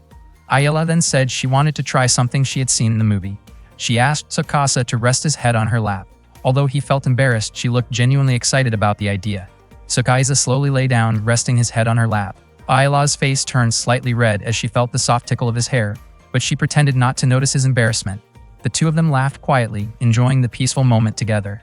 Ayla admitted that she often had trouble sleeping at night. She would start imagining things, like the fear of not waking up again or not being able to see Tsukasa anymore. However, those fears seemed to fade whenever she was with him. She told him that he meant a lot to her. Tsukasa gently touched her cheek and said that she could always rely on him. He then brought up the idea of what they should do next, joking that their co-workers would probably push them to take another day off. Ayla smiled and said she would be happy to go anywhere if he invited her. Tsukasa teased that her expression seemed to say otherwise. Even so, Ayla admitted that she would be happy if moments like that could last forever, but she also understood that her body would not be able to keep up indefinitely. The thought of her body no longer responding on her final day frightened her. Tsukasa suggested that it might be best for them to continue living their days as normally as possible. Ayla expressed her gratitude to him for everything. After that, Ayla continued her usual diving practice. Mikijiro told Tsukasa that there had not been any significant changes in her condition, and Tsukasa accepted that calmly. Soon after, Michiru and Zack arrived for training, with Michiru apologizing for being late. Zack quickly got ready to begin. While looking at Ayala's data on the monitor, Michiru asked if she had really come in for training that day. She found it hard to believe that Tsukasa and Ayala were still practicing even though they were supposed to be on leave. Mikijiro commented that Ayala did not really need to come in that often, but he allowed it, thinking it might help her feel more at ease. Nearby, Eru quietly admitted that thinking about Tsukasa and Ayala made her feel emotional. The next morning at the office, Kazuki called Tsukasa over to talk in private. Ayala noticed this and grew curious. It just so happened that Tsukasa also wanted to ask for his next assignment, since his only task that day with Ayala was to retrieve a giftja named Sarah. Kazuki then handed Tsukasa Ayala's retrieval form, which left him stunned. She explained that he had been assigned to carry out Ayala's retrieval. Kazuki trusted him with this responsibility and wanted him to focus entirely on Ayala for the time being. That day, Tsukasa accompanied Ayala as she took care of her herbal plants. He carefully wrote down everything she explained. Ayala went over how to care for each plant and how to harvest them properly. Tsukasa asked if she had formally studied herbal plants, since she seemed to know so much about them.